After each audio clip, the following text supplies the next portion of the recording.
Stick with me here, because waking up like this is wild. My head was spinning, and my entire body felt completely scorched. My final memory? Grinding through endless overtime at the office. Then finally, sitting down to play just one single round of Civilization 6. Then everything went dark. When my eyes snapped open, I was bouncing along a muddy road in a rickety donkey cart, wrapped up in a completely ragged blanket. A blonde girl with bright green eyes held my head in her lap, desperately keeping me from choking while my nose kept dripping. All around us stretched a massive, exhausted convoy. Crying kids, noisy donkeys, and folks in ruined clothes carrying heavy supply bundles. She cheered that I was awake, and a massive Viking dude rocking a horned helmet and huge beard climbed up to check on me. He roughly grabbed my head, tilted it side to side, and loudly grumbled that I had been totally knocked out for 3 whole days. The poor donkey shrieked under his weight, so the girl, apparently his daughter,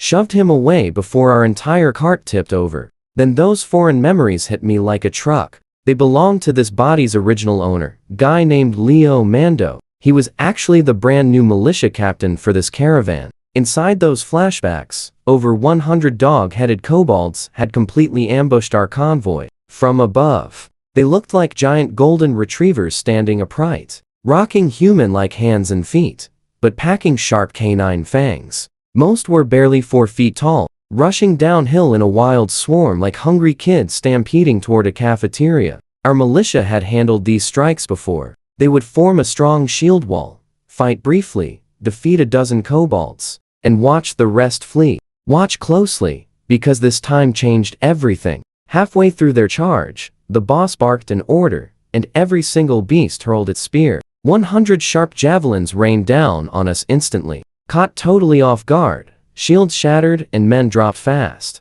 Within seconds, a third of our fighters went down, and the defensive wall crumbled apart. Leo went completely berserk. He blocked a javelin, smashed one enemy completely wide open, and bravely dragged a badly wounded soldier back into our formation. Then, watching his comrades getting overwhelmed, he absolutely lost his mind. He charged straight toward the kobold boss, the absolute biggest and meanest muscle-bound beast there, wildly swinging a massive, heavy chain hammer. One swing of that hammer smashed Leo's shield into pieces and violently cracked the bones in his left hand. But Leo heroically drove his sword deep into the chief's gut and twisted. The massive boss just ignored its own painful wound. It smashed Leo's chest with the hammer, tackled him hard to the dirt, and aggressively chomped right down onto his exposed shoulder. Leo's tough shoulder guard barely saved him from losing his entire left arm. With his left hand numb and his right hand still aggressively grinding his blade through the boss, Leo made his final move. He clamped his own teeth down on the monster's thick neck.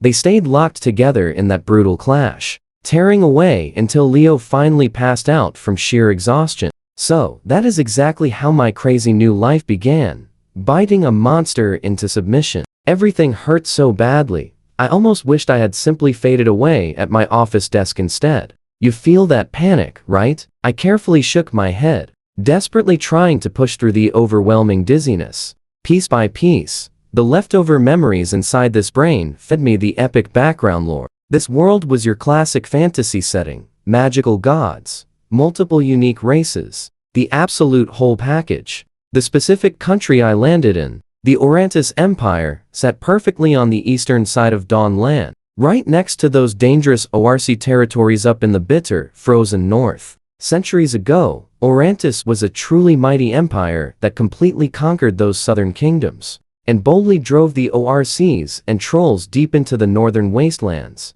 But like all great empires, it eventually crumbled into petty lords endlessly fighting over power. The northern provinces were now strictly ruled by Grand Duke Mitchell from the Audelaf family, and he had been pulling his loyal troops south to fight for control over the entire empire. That left the northern border wide open, and vicious ORC raiding parties began crossing the river again, burning down villages. Naturally, my village got hit first. If it was not for Uncle Urian, a tough retired soldier who whipped our pathetic militia into shape, we would have been reduced to ashes, just like every other nearby village. But after holding out for a year, Uncle Urian made one seriously bold call. We packed up the entire village to migrate southwest across 1,000 miles, heading all the way to the foot of the Grand Barrier, toward a specific river bend where he was stationed years ago.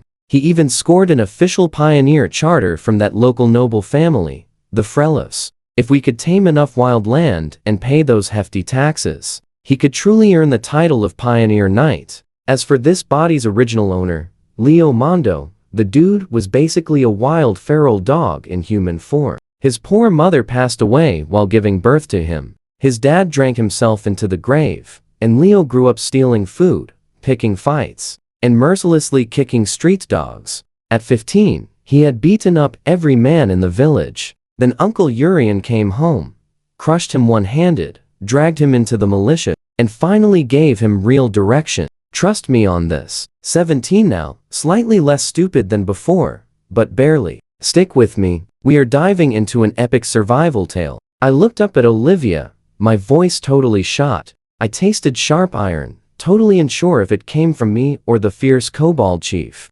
Meanwhile, my left arm was entirely tied up and splinted, basically broken beyond belief. Those chain hammer hits definitely cracked my ribs, and I kept coughing painfully, basically confirming some serious internal damage. Honestly, my injured shoulder was the absolute least of my worries. That iron-lined bear skin guard magically stopped the chief's massive fangs from completely tearing my arm apart. Those nasty bite marks had finally closed up. As long as I dodged any wild infections, I'd survive. Did the kobolds run? I asked. You chased them away, Evia whispered softly, her whole body shaking from the memory. She had watched that entire intense showdown safely hidden. That ridiculously huge kobold chief violently thrashing on the ground, completely shredding Leo's armor into pieces, with sparks and dirt flying everywhere. But Leo's jaws clamped onto its throat just like a steel trap, refusing to let go until the massive beast completely stopped breathing. After that wild scene, the remaining kobolds instantly panicked and completely bolted within seconds. I nodded along, but honestly felt pretty worried. Our epic journey originally started with nearly 1,000 travelers and over 100 armed guards, including seasoned veterans like Uncle Urian. Yet after a whole month of traveling past cozy little towns, basically anyone with decent money, useful skills, or better options had secretly slipped away. Now our massive group was down to under 300, leaving mostly elders, women, and children. We had around 100 total fighters, while the actual militia numbered under 50. And based on Leo's chaotic memories, our final destination was completely surrounded by several more fierce tribes matching those terrifying kobolds. Could our tiny remaining caravan actually survive this? Do not worry, Leo. Just rest up. Daddy will handle absolutely everything perfectly. Olivia warmly stroked my forehead, trusting her dad completely. I just smiled silently. Now watch closely, because everything changes right here. No more weak Leo. I was now Leo Mondo, bold transmigrator, fearless kobold biter, an actual militia captain. We are almost there. Keep moving. Uncle Urian loudly shouted from the front of our struggling caravan every single day. Following his incredibly rough map, we journeyed south for over 1,000 long miles, straight down the legendary World Tree Road. After walking for an entire month, we finally reached the ancient watchtower where Uncle Urian previously served. Turning west along the massive Onzeno River, just 30 more difficult miles, pushing through untouched forests, and we would reach the riverbank. Those final 30 miles felt significantly harder than the first 1,000 combined. Never mind those creepy wild animals stalking the dark shadows. Those vicious kobolds ambushed us 4 separate times. That final attack was absolutely brutal, taking down way more people than the first 3. Out of 50 guards, only half could actually fight. And their fearless captain, meaning me, was stuck flat inside a bumpy cart. Yet those kobolds were not even the biggest issue. Without proper roads, our incredibly heavy caravan crawled at a painfully slow pace. Wheels sank in mud, carts flipped, axles snapped, and donkeys panicked or just totally refused to move. Rain, heavy snow, and fallen trees blocked paths. Villagers collapsed, getting terribly sick. You know that feeling when everything goes wrong? Even a 10-foot cliff delayed us for hours. People cried out, begging to just stop right there. We will be there tomorrow. Uncle Urian would bravely climb a huge boulder, wildly wave his horned helmet, and shout about giant fish you could literally catch barehanded. Wild elk roaming freely, endless timber, and wonderfully rich farmland. Everyone will eat perfectly well. He repeated that exact line all trip long, and the local kids even turned his words into a song. Miraculously, his optimism actually worked. It kept our exhausted people moving forward,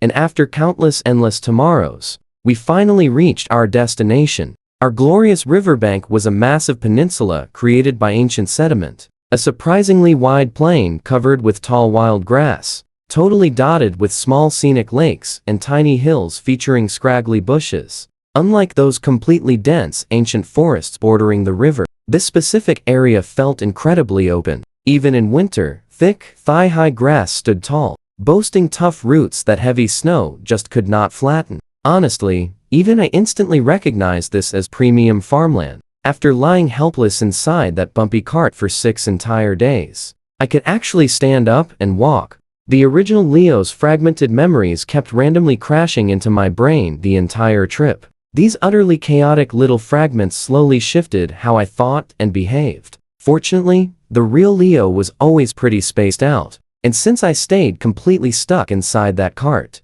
absolutely nobody noticed anything suspicious about my changing personality. Our battered caravan finally stopped along a gravel beach nearby. Everyone exhaled a massive sigh of relief. Although most villagers looked significantly more lost than joyful, Uncle Urian quickly jumped onto a cart, immediately barking loud orders to send the dazed villagers off to chop wood, cook warm food, and build camp.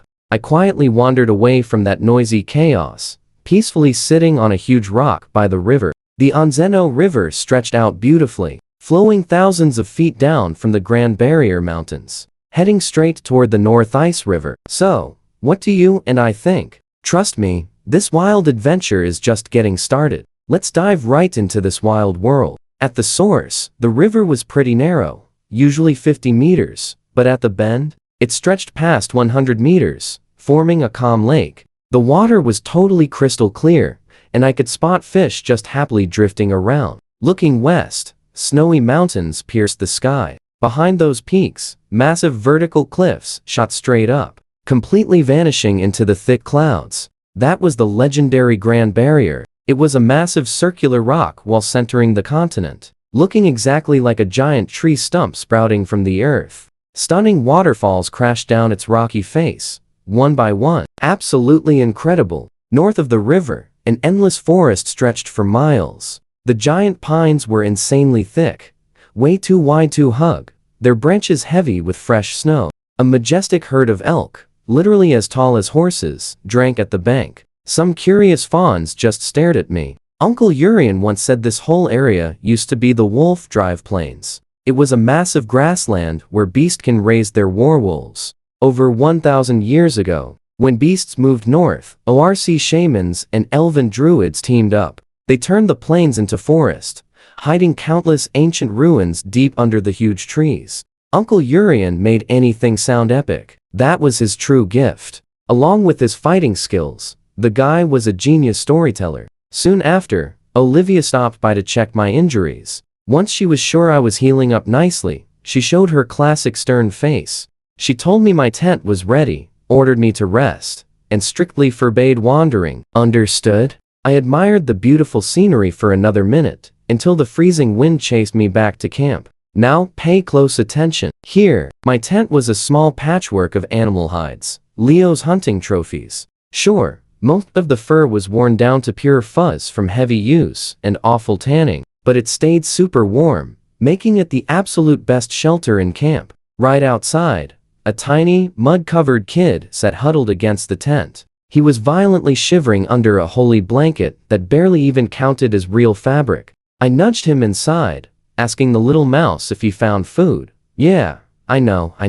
That was the original Leo talk, not me. Years living half wild, totally hardwired sheer roughness into his raw instincts. I pulled my foot back just in time, but the nudge still sent the poor kid tumbling right into my pile of furs. He just shook his head silently, face completely blank. Nothing. Little Mouse was barely 4 feet tall, basically skin and bones, wearing next to nothing in this freezing cold. He had jet black hair and black eyes, super rare up north. 10 days ago, found him curled under a donkey cart in the thick snow, using that exact tiny blanket. It was barely big enough to sit on, alone actually keep a person warm. He was practically frozen solid. Maybe it somehow reminded Leo of his harsh childhood. Leo grabbed the kid, tossed him onto the tent's fur pile, and generously fed him his breakfast. Somehow the tough boy survived. After that, he followed our caravan, vanishing during the day,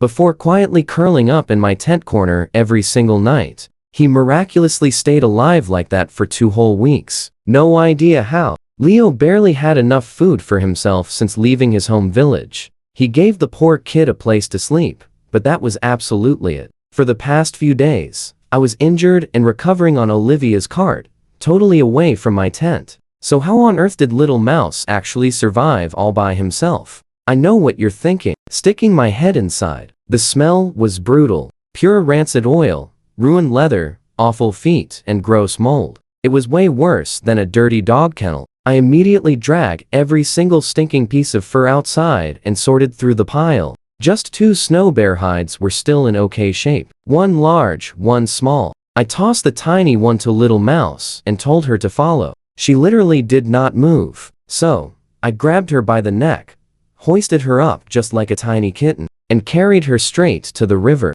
It was bright midday, and the sun actually felt genuinely warm for once. I found a hidden spot behind a huge boulder, tossed the bear hide into the water, and just started stomping on it. Disgusting black water oozed out, while a rainbow of grease floated up. Super impressive. Then, I had Little Mouse help me take off my gear. My left arm was totally splinted and useless. Standing freezing in the river, I forcefully scrubbed myself with a damp rag, watching thick layers of grime vanish. My real skin was actually several shades lighter underneath. When did Leo last bathe?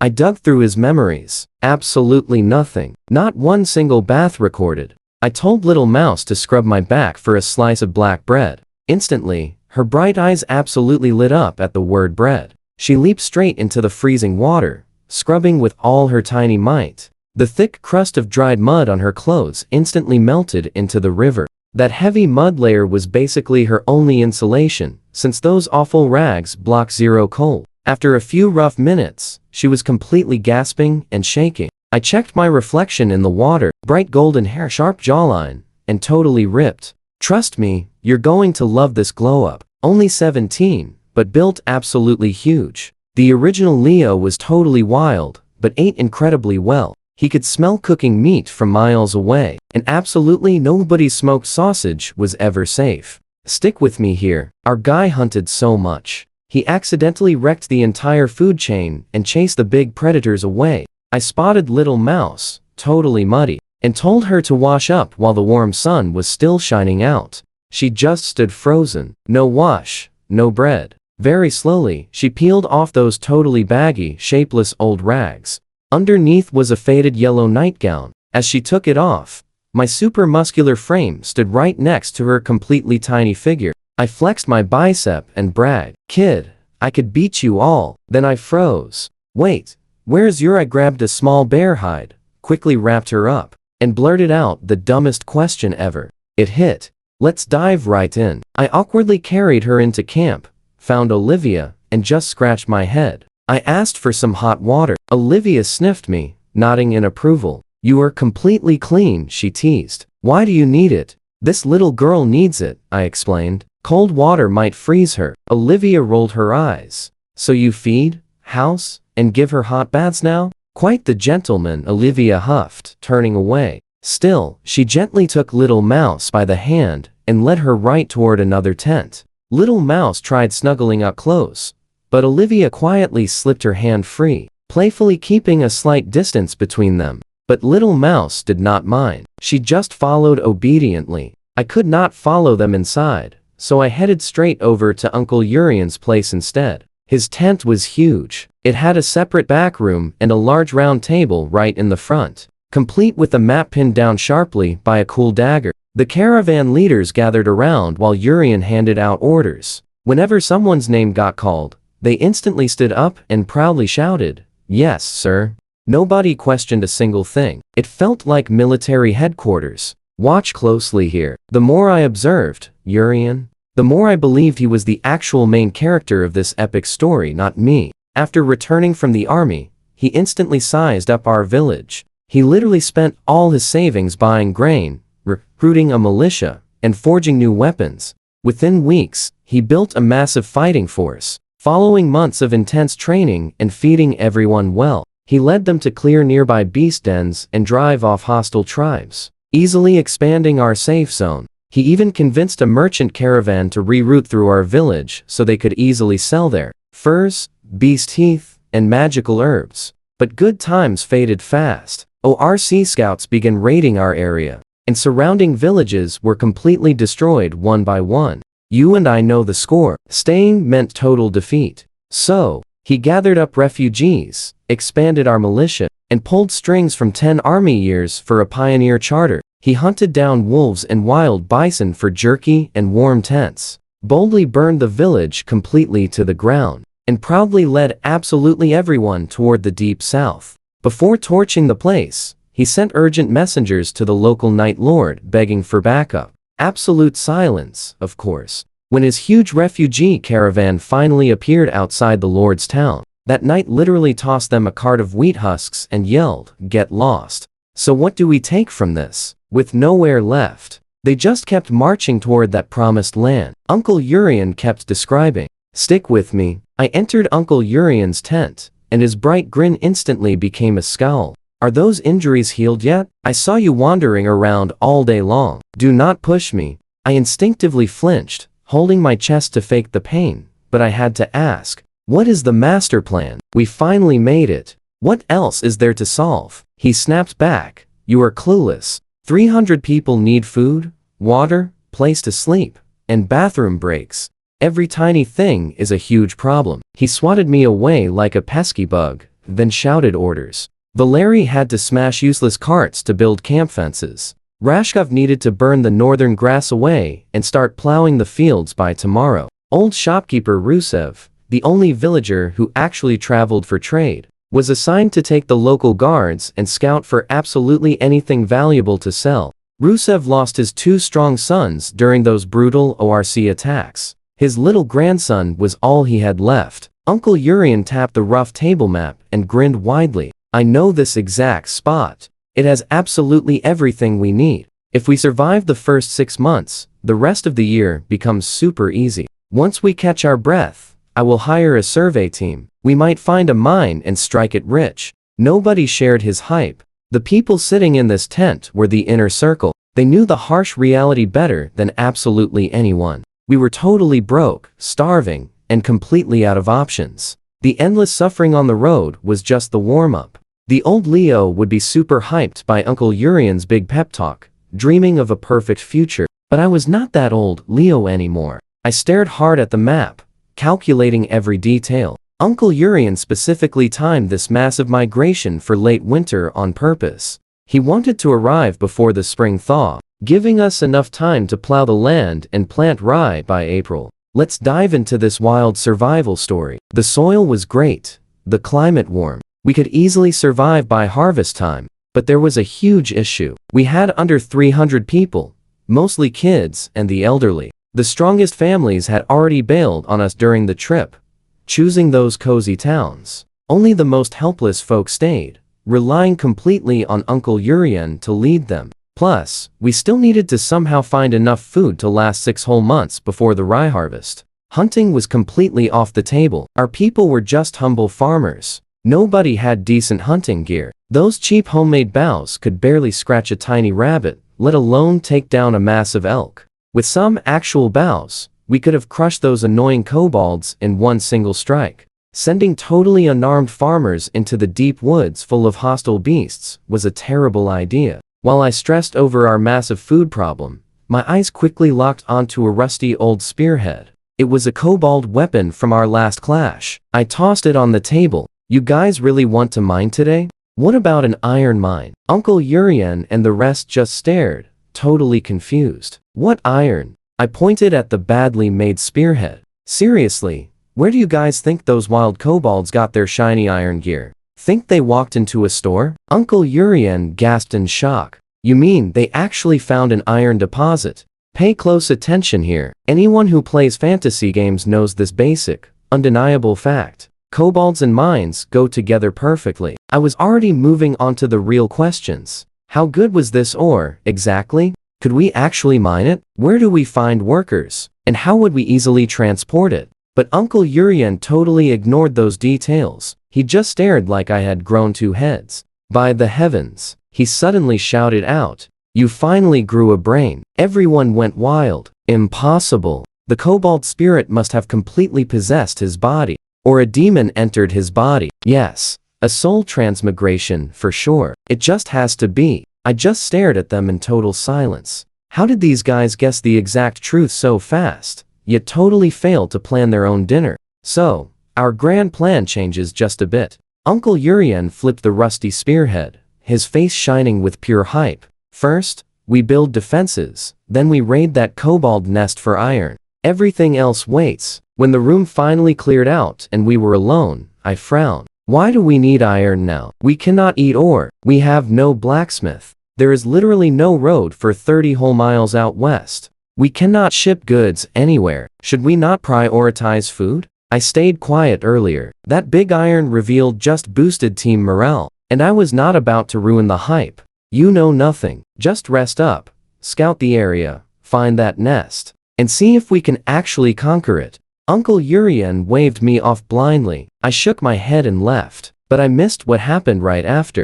I know what you are thinking. Why the rush? Well, Livia walked in, finding her dad collapsed. She checked his leg. His skin was super pale, covered in terrifying dark veins creeping into his boot, giving off a really nasty smell. It is nothing serious, he promised. Just a tiny problem. I can easily fix this. Back at my tent, Little Mouse finished her bath and was happily hanging up a washed bear hide to dry. She had perfectly sorted all the smelly furs I threw outside, stacking them neatly without losing a single tiny piece. She even rolled up the loose hairs. She wore Olivia's oversized clothes, a baggy wool sweater, and a huge linen smock. The hem dragged heavily, making her trip around like a tiny monk trapped in giant robes. Hilarious, yet adorable. This was the first time I saw her clean, face washed. She looked beautiful. Nice skin, delicate little features, dark hair, and bright eyes. But she was ridiculously skinny.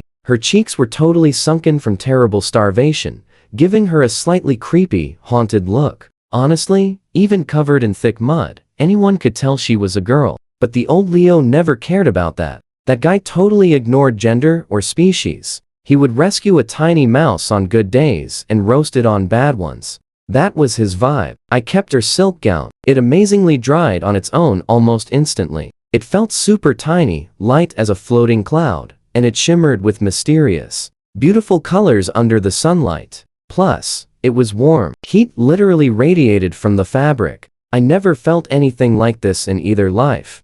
Definitely a magic fabric. This item probably kept Little Mouse alive through that brutal, freezing northern winter. So what do we make of this mysterious girl? Trust me, her secret background is a side quest for later. Stick with me here. Surviving this camp is step 1. I stuffed the nightgown right back into her tiny hands. Keep it hidden, or it gets stolen. She just clutched the soft silk tightly, staying completely silent with her head down. Where did you even sleep while I was injured? What did you eat? She finally opened her mouth, stammering shyly before mumbling that big sister Olivia made her a tent. Her imperial language sounded surprisingly beautiful, carrying a soft accent that definitely was not from the north. Leo had never left his village, so I could not place it. So Olivia actually helped her out despite acting so icy. That totally fit what I knew. In his memories, Olivia always happily cooked the fluffy snow rabbits that he caught.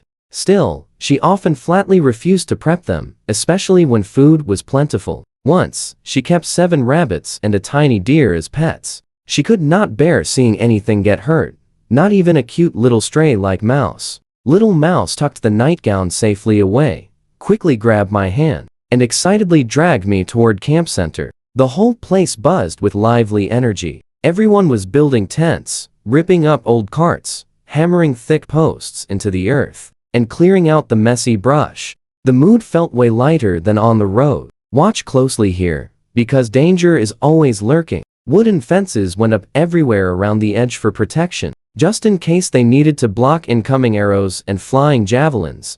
Right in the middle stood the bustling kitchen, a big half-open tent stretching between two carts. Under the carts sat cages with chickens, ducks, and fluffy rabbits. 14 heads and 38 legs total. Women happily cooked. A cheerful group of girls just got back from outside camp, carrying baskets of wild plants. Huge pots were boiling with mysterious greens, beans, chopped turnips, and dried snacks. Honestly, the amazing smell of freshly baked bread drifted right over from a nearby tent. Though baking was a generous word, just reheating rock-hard bread. Those loaves were hard enough to use as weapons. Without soaking them in hot broth first, you could not even cut them with the basic knife. Looking at all those steaming pots, you might actually think they had plenty of food. That was the clever illusion Uncle Urian wanted. That is exactly why the bustling kitchen set center stage for everyone to see. But I knew the actual truth. Those two little carts held absolutely everything left.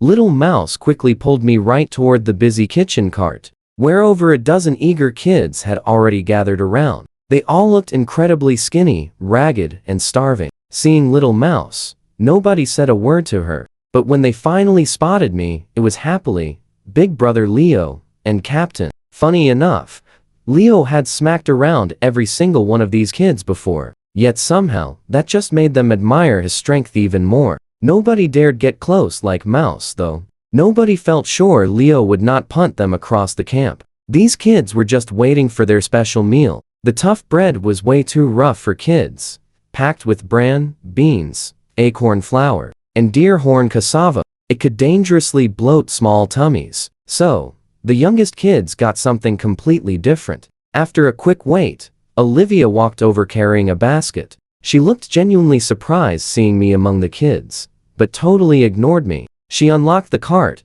grabbing a bundle of dark, lumpy breadsticks. They were ugly, but soft enough to chew, tearing each one perfectly in half, and handing pieces to every single happy child. Then she opened her basket, cheerfully announcing, "Today everyone gets a tasty bonus egg." The kids cheered loudly. The tiny eggs were smaller than ping-pong balls. The chickens barely laid anything during winter, so this precious dozen was carefully saved up over the entire long journey. Olivia originally planned trading them for grain at a town, but since we completely skipped the last stop, she happily decided to reward the brave children for safely making it through the crazy trip. So many kids looked incredibly thin, barely able to even stand. Little Mouse stood last. We both feel her hesitation, right? Holding her bread, she stared at that egg, totally afraid to reach out. She should not get one. She isn't one of us, a few kids shouted. She's a stray, her dad doesn't work here.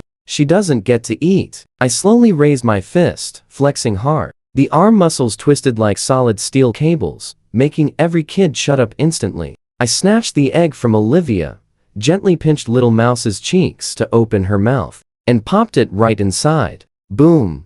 Done. Little Mouse then gently pushed me toward Olivia, offering to share her bread. In her sweet mind, the kind big sister would definitely feed me too. Olivia and I stared at each other. She simply clutched the supply cart protectively. "You're really going to steal food from children now? Who says I'm not a child? How old do you actually think I am?" She aggressively rolled her eyes, turned around, fished out a tiny piece of wild bison jerky the exact size of my pinky finger, and handed it over. "Here, a nice treat." I chewed it. It literally tasted like tree bark. I watched her bend over the cart, digging for supplies. Olivia wore a cute pale yellow belted tunic and a patched cotton dress. Typical standard village clothing, plus a cozy black fur wrap covering her shoulders. Trust me, her stunning figure made everything look straight out of a video game. Come along with me on this one. Compared to rough farm girls, having an imperial soldier dad made Olivia absolute village royalty. Her educated mom raised her perfectly before passing away. Olivia could read and do math. Naturally, she became Uncle Urian's right hand, running all the caravan, supplies and property like an absolute boss. She was also the one nursing me back to health, washing me, swapping bandages, and spoon-feeding me warm porridge. I honestly owed her my life. But in Leo's memories, they grew up together, building a relationship purely on bickering. Saying thank you felt physically impossible for him. His childhood memories involved teasing her until she ran home crying. Then her mom would invite him over for dinner, lecturing him the entire time he ate. Tease a girl, score a free meal. What a bargain. She finally spun around and caught me staring. Her face turned bright red. Why are you still here? Boom. I realized the jerky I just swallowed was actually my special treat. That tiny little stick was premium bison jerky. I would not even eat it myself. She looked absolutely furious, like she wasted kindness on a dog. Honestly, it was not even as good as a spicy convenience store snack back home. I stormed right off. Little Mouse hurried after me, tightly clutching her bread. I reached over, tearing off a massive chunk, and stuffing my face. She stared down at the missing piece sadly, then suddenly spat an egg from her mouth. She had been holding it in there the whole time, offering it to me to make up for the lost bread. I stared at the egg, dripping with her saliva. Get out of here. Later, I ate the adult meal, a rock-hard loaf of bread soaked in watery soup. I quickly realized those days of cart porridge were actually absolute luxury dining. I hogged an entire cooking pot, scraping the bottom with the ladle for 10 whole minutes. I could not find a single solid piece of food. Watch closely now. That night, lying in my tent, staring at the ceiling, I dug through past life knowledge and Leo's survival tricks, desperately piecing together a plan to feed 300 people. If only I had some epic cheat skill, like an actual search engine inside my brain, I thought. Hey Internet, Episode 1 of Wilderness Survival. How exactly do I keep all these elders and kids from starving? Little Mouse quietly crept in, curling up right by my feet in her pile of ratty furs. Every few minutes she inched slightly closer to my leg, then closer, then even more. I could literally feel the freezing cold radiating off her tiny body. I sighed, dropping my foot over her. She happily hugged my calf, finally going still. Even wearing that magic silk nightgown, she was absolutely freezing. Her tiny body lacked the energy and calories needed to produce any real heat. My leg felt like I stuck it right outside the tent. It took 10 solid minutes before my own body heat finally warmed her up. In the dark, her tiny voice whispered, "Leo, can I call you daddy?" Why? Because having a dad means getting to eat. Fine, you can call me daddy. The next morning, Little Mouse vanished. I searched the entire camp, asking around until a kid pointed toward the river. I found her crouching on a shallow gravel bank, shivering uncontrollably. Her oversized clothes were hiked up, tying at the waist, leaving her tiny legs completely bare. Her pale skin was covered in awful frostbite sores. Sadly, Olivia had 0 extra pants to lend out. You felt that too, right? Fishing barehanded in icy shallows, she finally scooped a tiny, finger-sized fish. Instantly, her face lit up, eyes squeezing into the happiest little crescents. She shoved it straight into her mouth, mud and all. She was way too terrified it might escape to bother cleaning it. The kids in this camp only got one single meal a day. Mornings meant scrounging tiny bites from their parents or getting a handful of boiled peas. But nobody ever called Little Mouse for any of that. So, she had to hunt for food completely alone, saving random bread scraps or catching tiny minnows in that freezing river. I walked right up and grabbed her jaw, desperately trying to fish the thing out of her mouth. She panicked, slurping it down whole. She covered her head, expecting to get hit. Realizing it was me, she just hung her head in pure guilt. I practically heard her thoughts. I am so sorry. I should have given the fish to Daddy first. I just did not have the heart to scold her. Your method is way too slow. Watch this technique. I moved rocks around, clearing a little pool, building a tiny dam, leaving one gap connecting directly to the river channel. Let us go. Do not play by the river alone, or Olivia will cut your food. Come back tonight for fish. Bread? She asked. What? Bread? You totally promised me some yesterday. I marched over to Olivia, shamelessly begging until she finally caved, quietly slipping me one soft roll. Handing it to Little Mouse, she stared back with pure worship in her eyes, happily calling me daddy over and over again. Adult breakfast was the usual. Half a brick of hard bread, hot water, and a weird chunk of something, like a sweet potato crossed with a yam. They called it deer horn cassava, a northern plant growing in frozen soil. Way more filling than bread, but actually mildly toxic. Eat too much, and it might literally take you out. After choking down that harsh meal, I turned toward the young guy right beside me. That is where we leave it. Ivan, assemble the militia. Within minutes, 20 men showed up. Some still had their bandages on. Stick with me here. That was everyone. The rest were guarding or gone. Our fighters were basically our main labor force. Back in the village, Uncle Urian could only squeeze in our brutal training right before breakfast. And just after dinner, the only true full-time soldier was Leo, since he never farmed a day in his life. Most guys joined the militia purely because Uncle Urian offered 1 extra pound of bread daily, a huge deal when many farmers could not guarantee that much food during winter. But after surviving this insane migration, every single one of these men finally understood what armed strength meant out here. When I called, they came running instantly, even the wounded guys. They looked exactly like rugged Russian fur trappers from the Tsarist era. Half of them were crude, heavy armor stitched from animal hides. All of them looked noticeably bulkier than regular villagers after a whole year of extra rations and training. I got promoted to militia captain halfway through our intense journey. That happened after the previous captain left when his family got sick. I had never actually led a training session before, but I had my own bold ideas about combat. Ideas shaped by being a transmigrator. Close quarters brawling was way too brutal and ugly. I had already been completely taken out by a kobold once. Now watch closely. Leo's battle-crazy instincts screamed to charge and head first. But my modern soul craved a much more elegant approach. Ranged attacks. That was the perfect way. Sadly, our village was not a hunting community. These were farmers. They could not shoot a bow to save their lives, literally. Our homemade bows with bone arrowheads could not even take down a deer. But these guys were tough, strong, and totally resilient. I could work with that. Starting today, I announced, we are practicing javelin throwing. My rules are simple. 50 yards without the spear hitting the ground, and at 20 yards, 5 solid hits out of 10. Anyone who fails gets their dinner cut entirely in half. The men exchanged highly confused looks. A brown-haired young guy named Vicky spoke up. But we are supposed to be plowing fields, right? Uncle Urian said we need 300 acres cleared in 3 months, or we will completely miss spring planting. I paused for a second. How big is 1 acre? Every single militiaman stared at me in total disbelief, then open contempt. Even the illiterate ones were totally stunned by their captain being so clueless.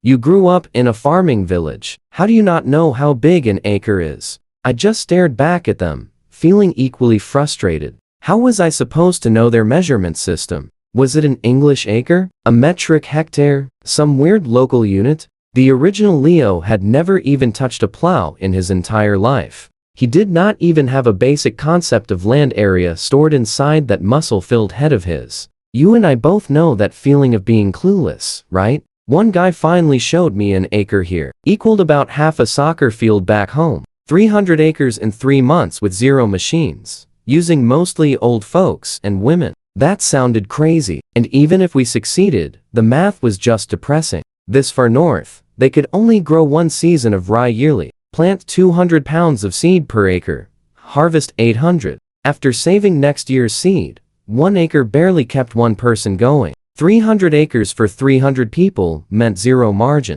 No taxes, no surplus, no comfort. Just avoiding starvation. But I was not the type to sit around doing math and endlessly worrying. It just made me furiously angry. So I did exactly what Leo would do. I do not care about the plowing right now. We train first. Anyone trying to leave gets a beating. Nobody even argued. They might not respect a 17-year-old captain, but they definitely feared his heavy fists. Besides, the terrible memory of kobold javelins raining down and taking out a dozen of their friends was still very fresh. That volley had been the most devastating ranged attack we suffered on the entire journey, second only to ORC throwing axes and brutal troll hunting spears. These men understood exactly what projectile weapons could do. We marched out to an open area right outside camp. I drew a line in the dirt and pointed at a hillside 20 meters away, dotted with tiny trees. Hit a trunk. That counts as a perfectly successful throw. One eager militiaman stepped right up, wound back, and hurled a spear with absolutely everything he had. It wobbled weakly through the air and landed in the dirt several meters short. Everyone laughed and rushed to try. Most throws did not even reach the trees. One lucky spear finally stuck in a trunk near the roots.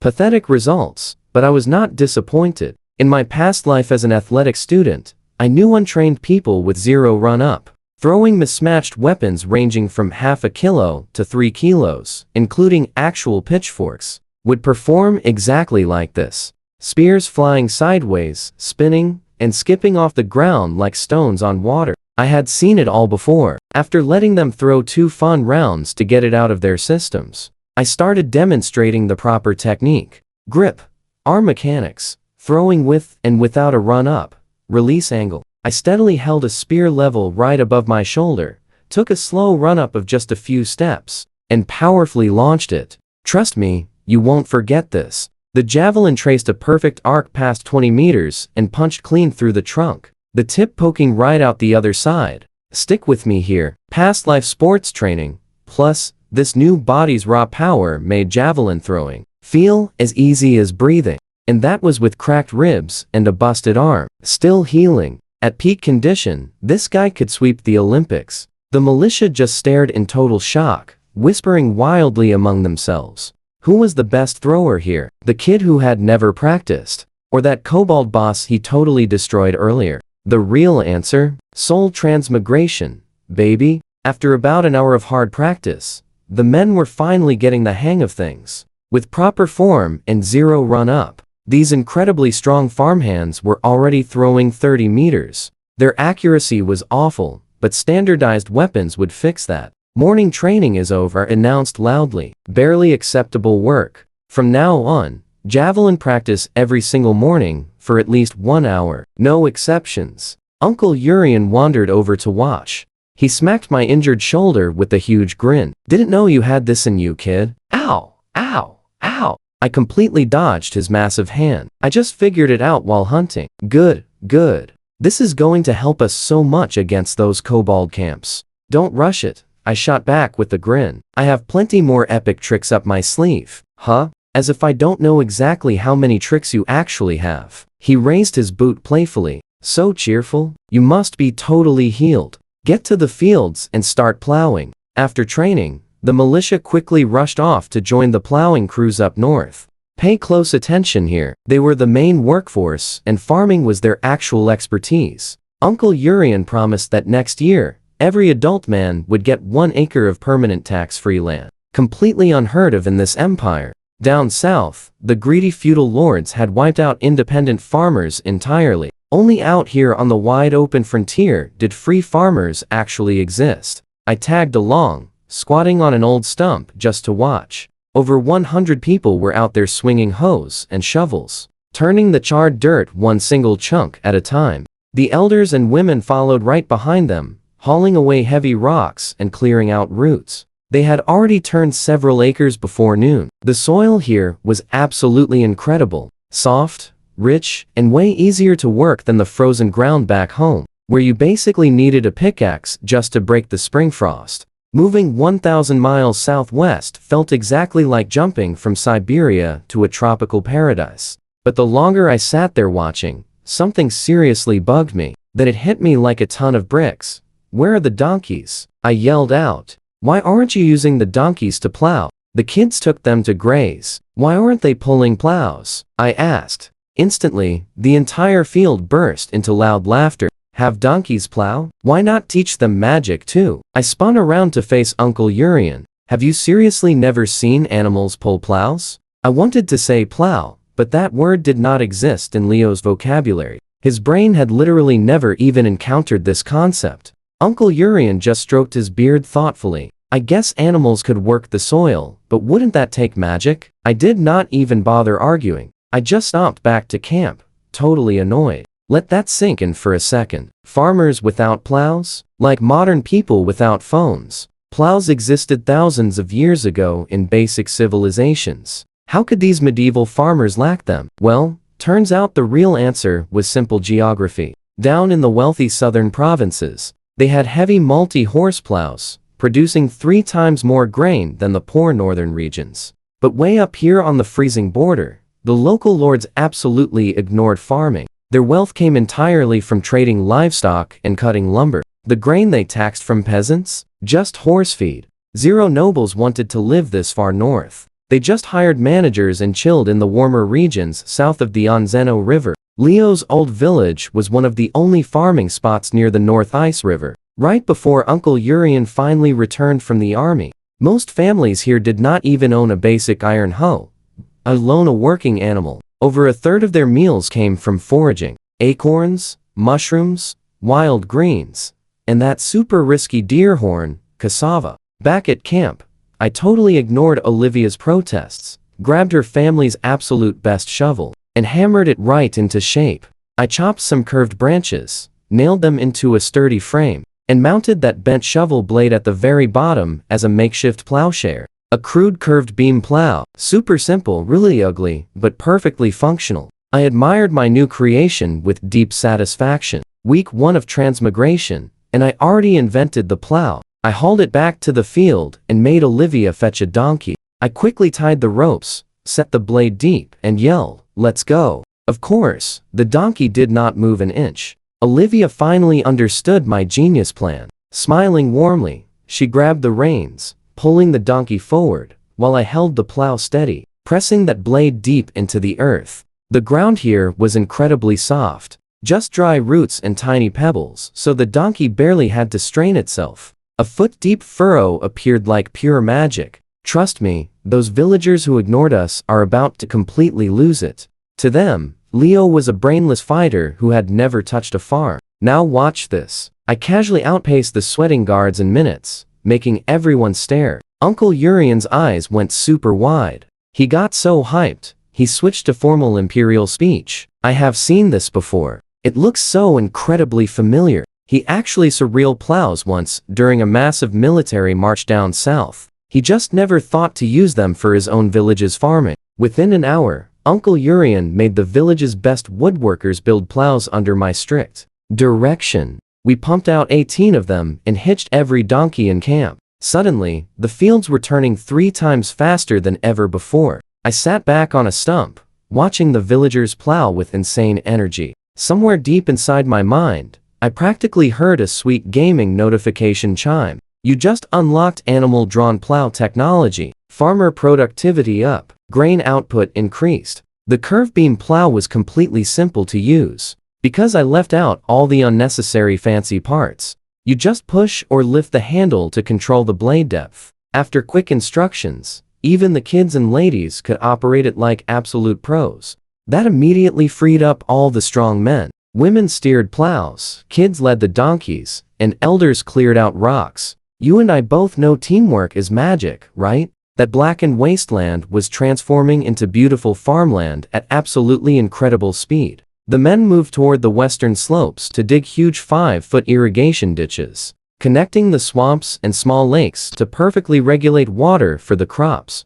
Even though Uncle Urian purposely picked the flattest possible land on the entire peninsula, the natural terrain still had weird bumps, dips, and boggy patches that needed serious leveling or draining. And before summer hits, we desperately needed a small dam along the riverbank to stop nasty floodwaters from ruining all the crops. That explained why this super rich peninsula grew grass instead of trees. It flooded heavily every year. My injury stopped me from doing heavy lifting, but I stayed busy. While watching the plowing, sat twisting tough hemp fibers into solid rope. Leo's years as a half-wild survivalist basically maxed out his outdoor skills. This guy could strip tree bark barehanded and easily braid a snare strong enough to completely trap a massive wild boar. But his old technique was pure brute force, needing a thick knot every meter just to keep the rope together. With my epic transmigrator knowledge guiding his hands, I could weave chopstick, thin rope that was way stronger than his old finger, thick, useless cords. What I actually crafted was an epic sling, a meter-long cord with a tiny net pouch, one end braided like wheat, and the other end tied into a perfect loop. I slipped the loop over my index finger, grabbed the opposite end, loaded a heavy egg-sized river stone, and started rapidly spinning it. As the sling whipped faster and faster overhead, I finally let go. The stone shot like a bullet across the wide gravel bank, splashing into the Onzino River dozens of meters away. The sling is true ancient wisdom, still legendary, even in our modern world. Olivia and Little Mouse helped me twist the hemp. Olivia's slings came out practically identical to mine. Little Mouse's attempt looked like a giant centipede that you could not even straighten out. I cranked out over 30 slings, calling the militia for training. Trust me, we gotta see this. Stick with me here. I handed out slings, showing them the moves. Much easier to learn, and they hit way harder than our said little homemade bows with bone arrows. Against tiny, unarmored targets like pesky kobolds or goblins. These things were absolutely devastating. But accuracy was a joke. At first, our militia could barely launch a stone forward. Pebbles went flying everywhere. No force, just gentle swings, releasing right at the perfect front angle. Are you trying to be a catapult? I literally kicked a guy trying to stuff a massive, heavy boulder into his tiny little sling pouch. Eventually, most guys landed stones in the river, though a few wild ones kept scattering pebbles. Then bam, a rogue stone came screaming right into my forehead from behind. Stars totally exploded in my vision. Holding the massive bump, I stared at the guilty militiaman in absolute disbelief. How do you nail a perfect 15-meter blind headshot? Over the next hour, they kept practicing those horizontal and vertical spinning techniques.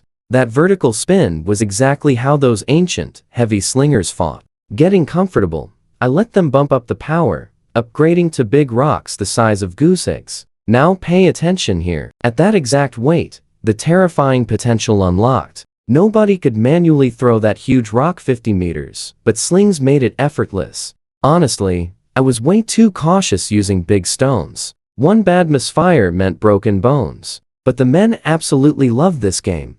Way better than endless ditch digging. Plus, they really felt that raw power. Every single throw. Little Mouse grabbed one too, quietly practicing aside. Way too small to launch heavy stuff. Far. But her precision aim? Honestly, it was shockingly on point.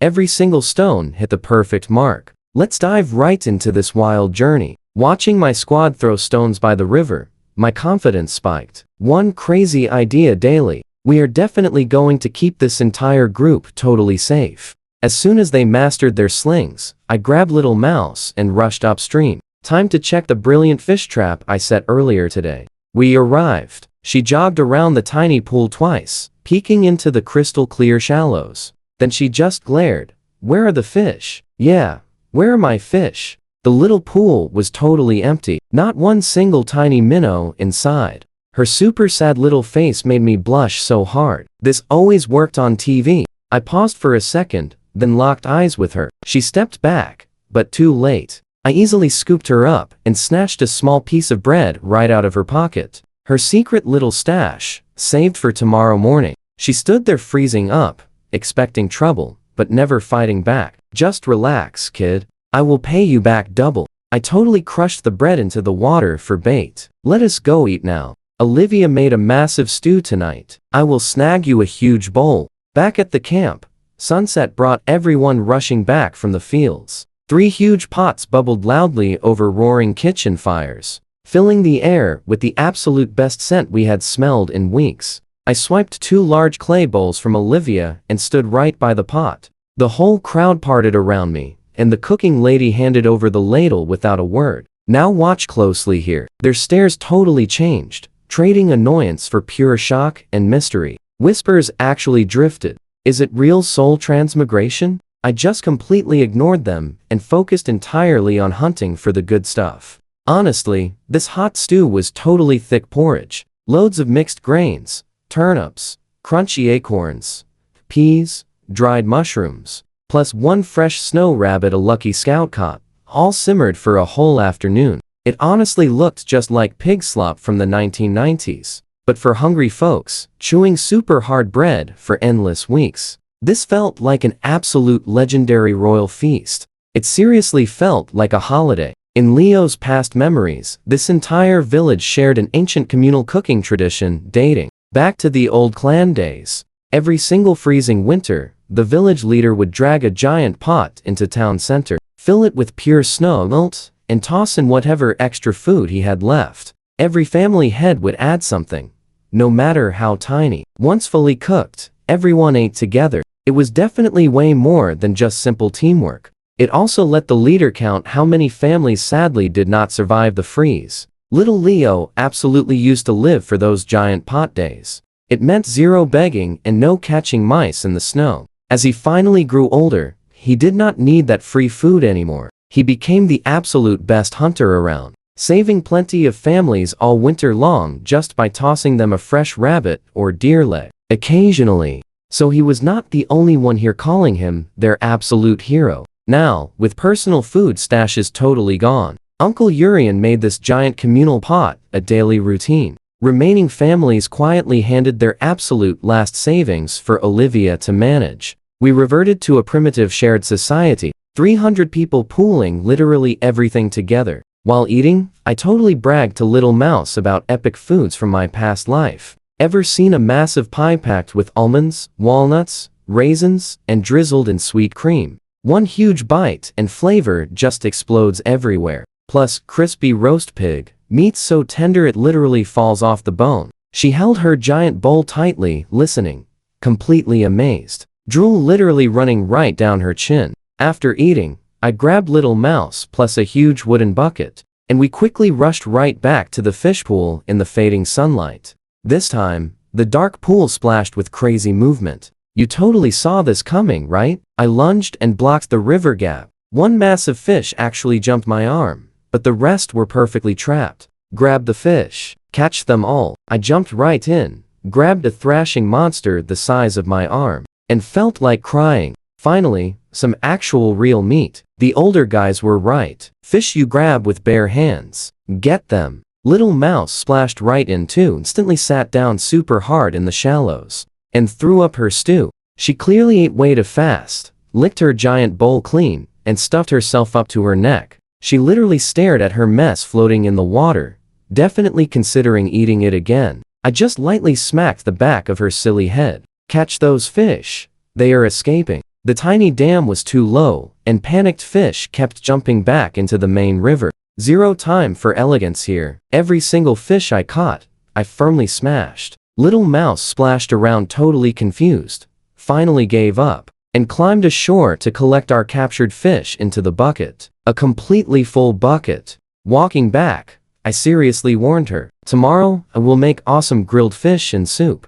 Do not eat it raw. Do you understand? That night, while half asleep, I heard her quietly mumbling, are we eating grilled fish tomorrow?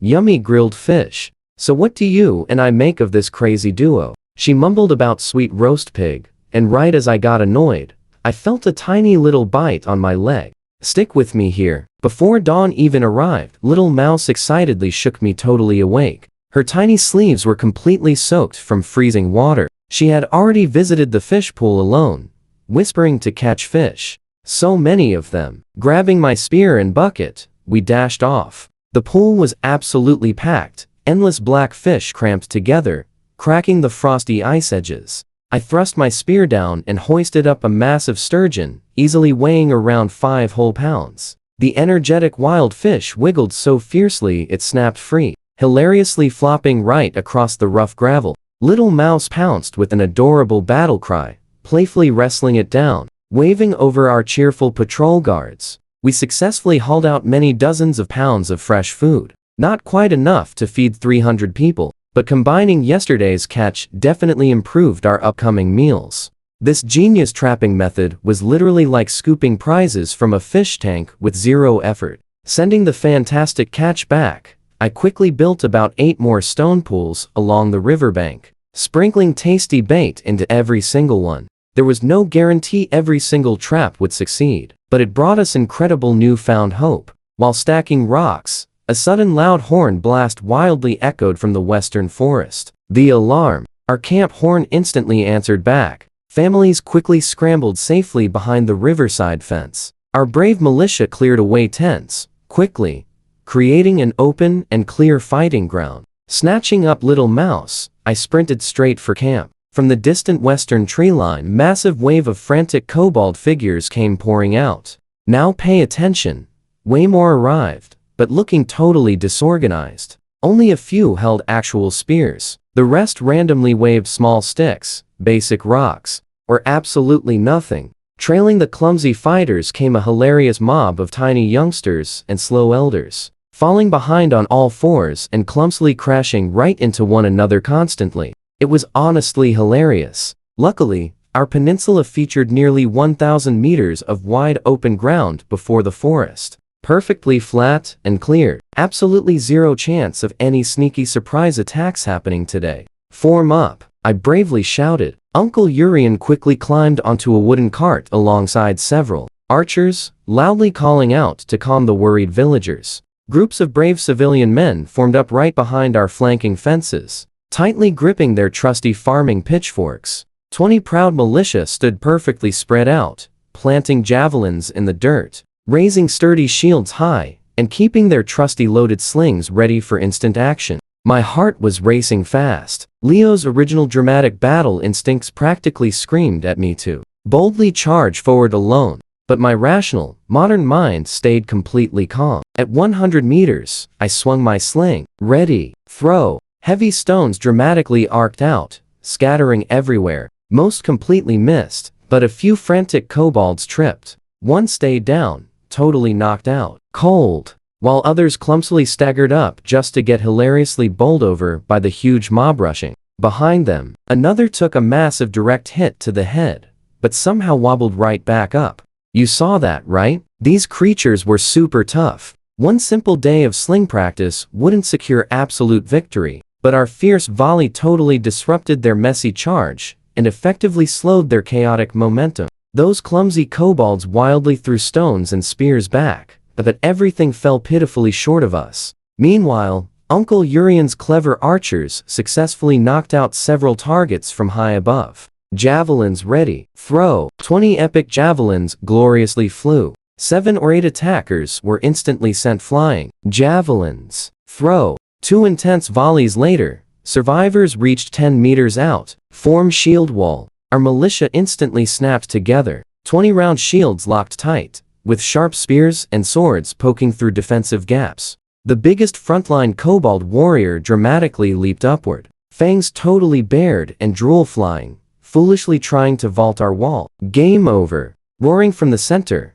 I hurled my heavy chainhammer exactly like a massive slingshot, with pure power. The heavy iron smashed that airborne creature directly away. Its stunned body wildly spun a full mid-air rotation before completely crashing down, knocked out entirely. The remaining scared kobolds noticed our sturdy shield wall, the armed civilians, and their defeated champion lying entirely motionless. A hilarious chorus of pitiful whimpering echoed out. Clumsily crashing into one another, they tangled into a messy heap and desperately retreated. Without a strong chief leading, they broke apart way faster than I expected. Classic funny kobold behavior. Always bully the weak, then run from the strong. Letting out a relieved breath, I knew we desperately lacked fighters. Successfully driving them away without a single scratch was honestly the absolute best imaginable outcome. Kobolds were technically intelligent, but only barely. Animal instincts simply overpowered their minds. Without a tough leader pushing them forward, they easily scatter when things get tough. Just like a wild pack missing their alpha, except remarkably easier to completely scatter. That explains why kobolds, goblins, and small races get easily bossed around by stronger species. But what was wrong with these guys? Uncle Urian calmly walked over, intensely staring at the 20 defeated figures scattered outside. Why attack being this weak? Think about it, I said. The big ones and the small ones. They came out in total full force. We are totally on their doorstep. As they vanished, my mind was made up. Trust me, you and I are going to love what happens next. Let's eat fast, track them, and end this. Uncle Urian stared at me. Is it that urgent? Stick with me here. I flexed my sore arm. We simply cannot wait, because kobolds are not the only dangerous thing out in this wild territory. This time it was them. Next time, who knows? He sighed deeply. You are absolutely right. Too much to do. Zero time to wait. I'm pulling half our farmers off plowing today to cut wood. We desperately need real buildings and sturdy walls. If we cannot clear 300 acres, half will work. Survival comes first. He looked at me with genuine pride. You finally grew up. You actually use your brain now. When I earn my Pioneer Knight title, you will be my very first squire. A mere squire? After all my hard work? I glared right back. You want me just carrying your shiny sword while you play knight? The villagers barely blinked at the ambush. Kobold raids were normal now. 0 casualties this time. Actually made everybody super hyped and confident. Suddenly, the wild forest felt way less scary. Over at the bustling kitchen, fresh fish were getting cleaned and tossed into massive pots. I reached to grab a huge one for myself, but Olivia totally smacked my hand away. She literally sat on the main fish bucket, covering the second one like a fierce mother hen guarding eggs, and shot me a truly dangerous glare. What exactly are you doing? I caught these. They belong to everyone in camp. Not just you. Today, everyone gets fish soup. You get one. I faked a super sad expression. After breakfast, I am heading out to raid the entire kobold nest. I might not survive. This could be my final meal. She completely froze. Boom. My hand quickly darted under her skirt and instantly stole a fish. Sadly, because I was rushing, I only grabbed a tiny, pathetic palm-sized one. I walked away holding my tiny catch like a legendary hero, little mouse following close behind me, with absolute stars in her bright eyes. We cooked it together. Once full, I gathered our assault team, 25 militia, 25 civilians, 50 guys total. Uncle Urian stayed behind with the others to protect our main camp. 2 veteran scouts guided us out west, tracking the obvious path those monsters left across the dense autumn leaves on the forest floor. Now watch closely. Our squad matched the legendary old Imperial Army military rankings. Me as a Tier 3 elite, leading 5 Tier 2 regular soldiers, 20 Tier 1 rookies, and 25 simple but heavily armed farmers. The old empire had 4 intense military ranks. Tier 1 rookies basically received basic leather armor, solid wooden shields, and a very simple iron sword. Tier 2 regulars unlocked chainmail, much stronger reinforced shields, and a high-quality blade after 3 years. Tier 3 heavy elites got solid steel plate armor added onto all that. 100 pounds of heavy gear only absolute beasts could handle. Centuries ago, entire regiments of these units easily tanked massive cavalry charges and epic ORC armies. Uncle Urian was Tier 4, an Imperial Sergeant, basically the highest rank any normal commoner could achieve, right below noble knights. Our biggest issue? Nobody had standard level gear. Most guys held farming tools, homemade junk shields, and stolen kobold weapons. Our actual combat power was basically cut totally in half. South of the river, spooky naked trees stretched out, their creepy skeletal branches clawing at the winter sky like dark, twisted fingers. The monster tracks were super obvious in the thick leaves. Honestly, I highly doubted kobolds were clever enough to ambush us. But I sent our top veterans forward anyway, just playing it super safe. Miles later, the ground turned super rocky and huge trees became tiny bushes. The massive Grand Barrier appeared ahead, beautiful waterfalls pouring straight from the clouds. We tracked a wild stream uphill and discovered their hidden monster valley. No wonder these creatures kept attacking our home base so often. You and I both saw that coming, right? We basically built camp on their doorstep, a tiny valley carved straight into the hillside. The monsters had thrown together messy shacks on both slopes, some literally just roofs covering up rocky cave entrances. The entire massive cliff face was packed with tunnels. Huge piles of junk completely blocked the stream, destroying all the wild plants along its banks. They definitely knew our army was coming. When we finally marched in, over 100 fighting-age kobolds were already waiting center stage, plus helpless little babies rolling around absolutely everywhere on the dry dirt. One furious black and white kobold barked crazy orders, trying to group them. I felt absolutely zero panic. I saw pure terror inside them. After losing their top fighters against us repeatedly, this tribe was totally drained. Only the absolute oldest and weakest monsters were left standing. Facing our huge 6-foot-tall guys, we definitely looked like absolute apex predators. Time to form up. 25 militia pushed forward behind massive round shields, me standing dead center.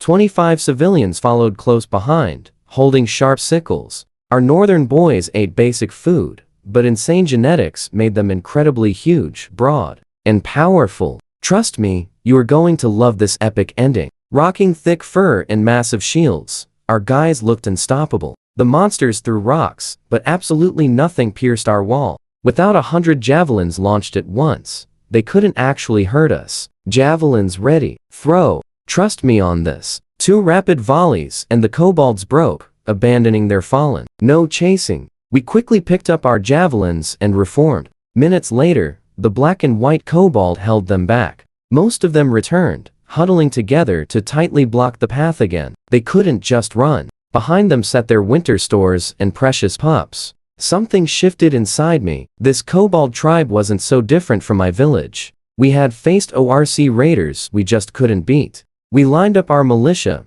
knowing they'd fall, just to buy time. In the end, we simply had to abandon everything and completely flee. And we were honestly the lucky ones. Other villages were completely wiped out forever. On the road, we passed refugee groups of over 100 people lost to a single night of harsh blizzard, simply because they lacked a prepared leader like Uncle Yuri to provide supplies and proper shelter. But I really couldn't afford any sympathy. Hostile tribes surrounded us. If I left these kobolds entirely alone, they might betray us the very next time something much worse boldly attacked our growing camp. Javelins ready. Then the black and white kobold stepped forward. It walked into the open space between our lines, hands raised high, making odd gurgling sounds. Is it challenging us to a duel? One of my men nervously whispered. I waved the militia down and stepped out alone. The kobold intensely stared at the heavy chain hammer in my hand, the exact weapon taken from their defeated chief. Suddenly, its gurgling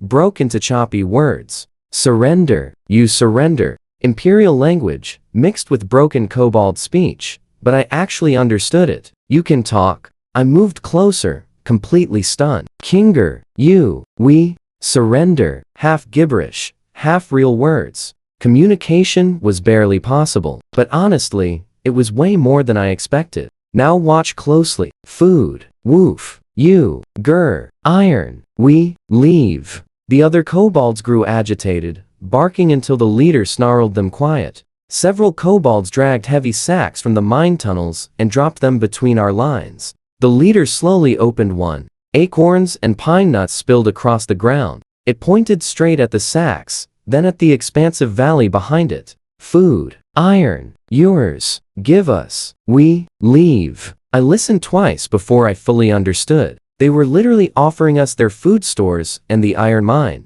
In exchange, we just let them go. I stood there, thinking, this black and white kobold standing right before me, exactly like an upright husky. Super goofy, honestly, when they weren't showing sharp fangs. Most kobolds really resembled golden retrievers. Only the super muscular ones looked exactly like pit bulls. They were dog-headed people. After all, wild boar men or scary hyena men. I thought for a second, smiled, and firmly said, no deal. The husky's fangs immediately came out. The golden retrievers and pit bulls behind it started barking wildly. I quickly added, we do not want your food. We don't want your home. We are a peaceful people. The husky paused, totally confused. We, not believe, smile, cunning, humans, cunning, your common tongue, very bad. I quickly straightened my expression. Trust us. We are peaceful. I know what you're thinking. A trap? Nope. We trade iron for grain. Your home stays yours. The husky hesitated, looking back. The goldens stood frozen. A few pit bulls kept growling, totally ready to fight. I leaned forward, tapped the artery on my neck, and directly stared them down. They glanced at my neck, then at the heavy chain hammer on my belt, the one taken from their defeated chief. They instantly whimpered,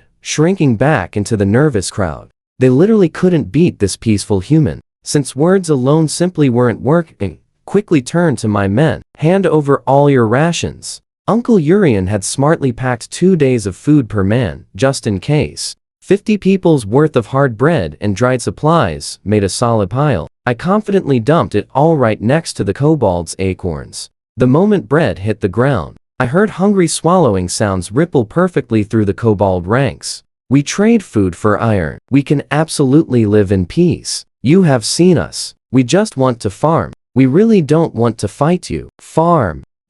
Iron. The husky went totally quiet, thinking. Just as it was about to agree, I calmly added one small condition. Woof. Send at least 20 pups to our camp to learn our language. Communication keeps peace. Its sharp fangs came right out again. Sneaky humans. Cunning. We leave. Kobolds. Never slaves. Woof. Free food and cozy housing included. Adults can definitely come too. Zero limit on numbers. Free to leave anytime. Instantly. Every single kobold's eyes lit up like golden retrievers spotting a treat. If you can't accept, then I'm afraid you'll have to leave this valley. After huddled whispers, they quickly agreed. It made total sense from their side.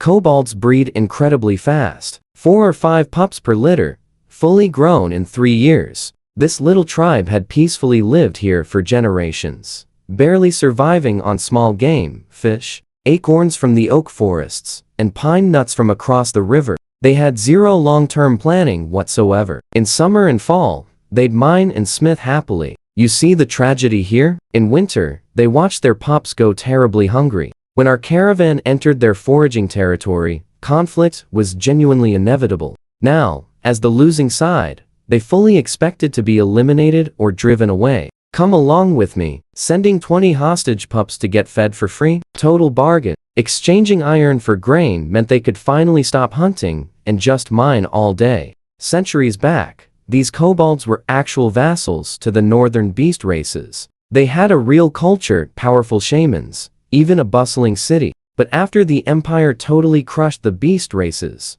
pushing them north, kobold society completely shattered. The survivors scattered into tiny forest tribes, falling right back into a primitive life. Honestly, deep down, they always wanted to serve a stronger boss again, just to get regular meals and dig freely. Kobolds never bow? Nice slogan, but reality hits different. The husky led 9 adult goldens and 20 fluffy pups straight toward our camp. Surprisingly, half the kobolds knew a little imperial language. Yet only their brand new chief had the guts to actually visit human lands. 20 of my civilian volunteers proudly carried 10 baskets of iron ingots and 10 of raw ore. These ingots were basically just sponge iron, ugly, porous, black lumps packed with impurities from super primitive pit smelting. But hey, they were soft enough to forge. The husky explained that one lump takes 10 whole days of hammering to become a spearhead or a trusty pickaxe. Every single adult kobold got a small iron mining pick, and every warrior grabbed a hunting spear, exactly like the javelins we use. Sure, it was incredibly crude, but out here, this iron was a massive asset. It let them easily hunt, chop wood, mine ore, and bravely defend their tribe. I checked the supplies, then watch closely here. Something absolutely caught my eye. Wait a second, where on earth did they get these woven baskets and linen sacks? These guys only had basic smelting, absolutely nothing else. They didn't even wear actual clothes, yet they possessed neatly woven willow baskets and surprisingly decent linen. Even our top village weavers couldn't match this level. No way they crafted these. I glared at the husky. She just stared back, jaw dropped open, saying absolutely nothing. That totally confirmed my hunch. This is exactly why I refused to just chase them away. Crushing them would cost us way too many precious fighters we simply couldn't spare. 100 desperate kobolds aggressively defending their home? Basically fighting 100 organized wolves. Chasing them off was just as terrible. They could easily ally with other tribes or become guerrilla fighters, picking off our people one by one. The absolute best approach? Classic strategy. Win their absolute loyalty right back through smart diplomacy and trade. And sure enough, barely an hour into this alliance, one tiny detail completely exposed a secret. Where did these come from? I pushed. The husky gulped hard, finally managing one clear phrase. Wild folk. That exact phrase made me freeze up instantly. Out in this world, wild folk meant the exact opposite of regular citizens. Total rebels refusing to pay taxes or serve any lord, getting zero protection. Wild folk was just the polite term. Everyone else called them ruthless bandits and raiders. Centuries ago, when the northern clans officially joined the empire, the big chieftains became wealthy dukes. But plenty of smaller clan leaders absolutely refused to surrender their total independence. They vanished into the rough mountains, aggressively raiding noble territories for countless generations. Over the centuries, most vanished entirely, and wild folk just became common slang for any dangerous outlaw roaming the wilderness. I know what you're thinking. Human outlaws trading nearby? Yeah, absolutely terrible news for our settlement. That completely explained her decent imperial language and smart negotiation skills. She had definitely dealt with human traders before. Way smarter than the last chief I easily crushed. Peaceful, the husky insisted. Wild folk. Very kind. Trade. With peaceful people? How peaceful? I asked. Peaceful. Iron trade for baskets. Food? Very little. Where are they? How many? After a tense pause, she nervously pointed toward the distant waterfall. Lake. Kind, peaceful people. Back at camp, I parked the kobolds in an open area guarded by 20 heavy militia, then pulled the husky straight into Uncle Urian's tent for an urgent leadership meeting. When the husky revealed her previous trade terms with those wild folk, the entire room just erupted. 1 basket for a full load of ore? 1 single sack for an entire sack of raw ingots? That is what you call kind. Absolutely ruthless. I almost pity them. Uncle Urian was completely furious, glaring daggers right at the nervous husky. Those absolute scammers. Never trade with them again. Whatever they offered, we will pay double. The other leaders nodded in righteous agreement. But the husky got super nervous, slowly backing toward the door. Woof. Humans? Cunning. We leave. Wait, I said quickly. Name your price. We will negotiate. The husky had clearly rehearsed this exact moment on the walkover. In shockingly clear Imperial, she confidently laid out her exact terms. Trade. Same as wild folk. Grain. 1 sack. Ore. 5 sacks. You. Not in our mountain. Oak forest. Half for us. Deal. Uncle Urian slammed the table, reaching out for a firm handshake. 1 sack of grain for 5 entire sacks of ore. Half the western oak forest is officially yours. No take-backs. The husky eyed him, then looked at me. Deal? I confirmed. She glanced at my chain hammer. No take-backs. So what do you think will this crazy alliance actually hold? Let's dive in. The tense mood turned totally cheerful until one leader squinted right at the husky. You are female, right? No guys left in your tribe? I am Chief. Chief's daughter. Princess. Another leader pointed at me, laughing hard. Why not seal this alliance with marriage? Leo, marry the Cobalt Princess. You will have bragging rights forever. The entire tent roared with laughter until Uncle Urian slammed his fist down hard. Shut up. Show respect. She is an ally, a neighbor, understand? Everyone went totally quiet, even me. When Uncle Urian flexed his military authority, I definitely flinched. The husky almost bolted out the tent door, but she quickly recovered, and her tail started wagging softly. Neighbor, outside, I smiled at her. My name is Leo. What is yours? Fisha Inut. So, you are the chief now? The last chief was. I stopped mid-sentence. Gone. Fisha said in perfectly clear Imperial, staring straight at me. Bitten and defeated. When 10 sacks of rye were laid out before Fisha, her tail wagged so fast it became a total blur. The other 9 Goldens did exactly the same. Uncle Urian pointed at the grain, then right at the pile of sponge iron. Now pay attention. Here, 10 sacks for your 20 baskets of iron and ore. The extra is our apology for fighting. Just skip the ingots. Just bring raw ore. 5 sacks of ore for 1 single sack of grain, including the sack. The Goldens wag even harder now. Humans were so generous. To the Kobolds, iron ore was basically just gravel. Their minds were totally overflowing with it. They dug for pure fun, searching for shinies and tossing the iron aside as waste. Only the absolute best pieces went to their smiths. But the finished sponge iron actually cost them enormous time and hard labor. So, they were super relieved we only wanted raw ore. Food, on the other hand, was completely priceless to any tribe. And those linen sacks? Pure luxury. Kobolds could never grow or weave linen. When a sack were out, they cut it into clothing, blankets, curtains, and even mating decorations. Linen sacks were basically their Louis Vuitton. Uncle Urian had spotted immediately that crude sponge iron was not worth much to human blacksmiths. They would have to reprocess that entire mess. but the raw red iron ore was decent quality, steady supply, and easy to sell. One sack of rye weighed under 50 pounds. One same size sack of ore weighed over 200. Do the math. One sack of grain bought 1,000 pounds of iron ore. Fisha even volunteered to have her kobolds handle the delivery. You see the genius here, right? It was like money falling from the sky. Several leaders watched the celebrating kobolds with pure guilt. Were we robbing these poor creatures? Fisha led her goldens happily home with the grain. So happy, they completely forgot the 20 pups left behind. Those little furbles just stood there, staring after their parents, totally abandoned. Can we afford this? I asked Uncle Urian quietly. We only had 2 carts of food left, and 10 sacks was a very serious chunk.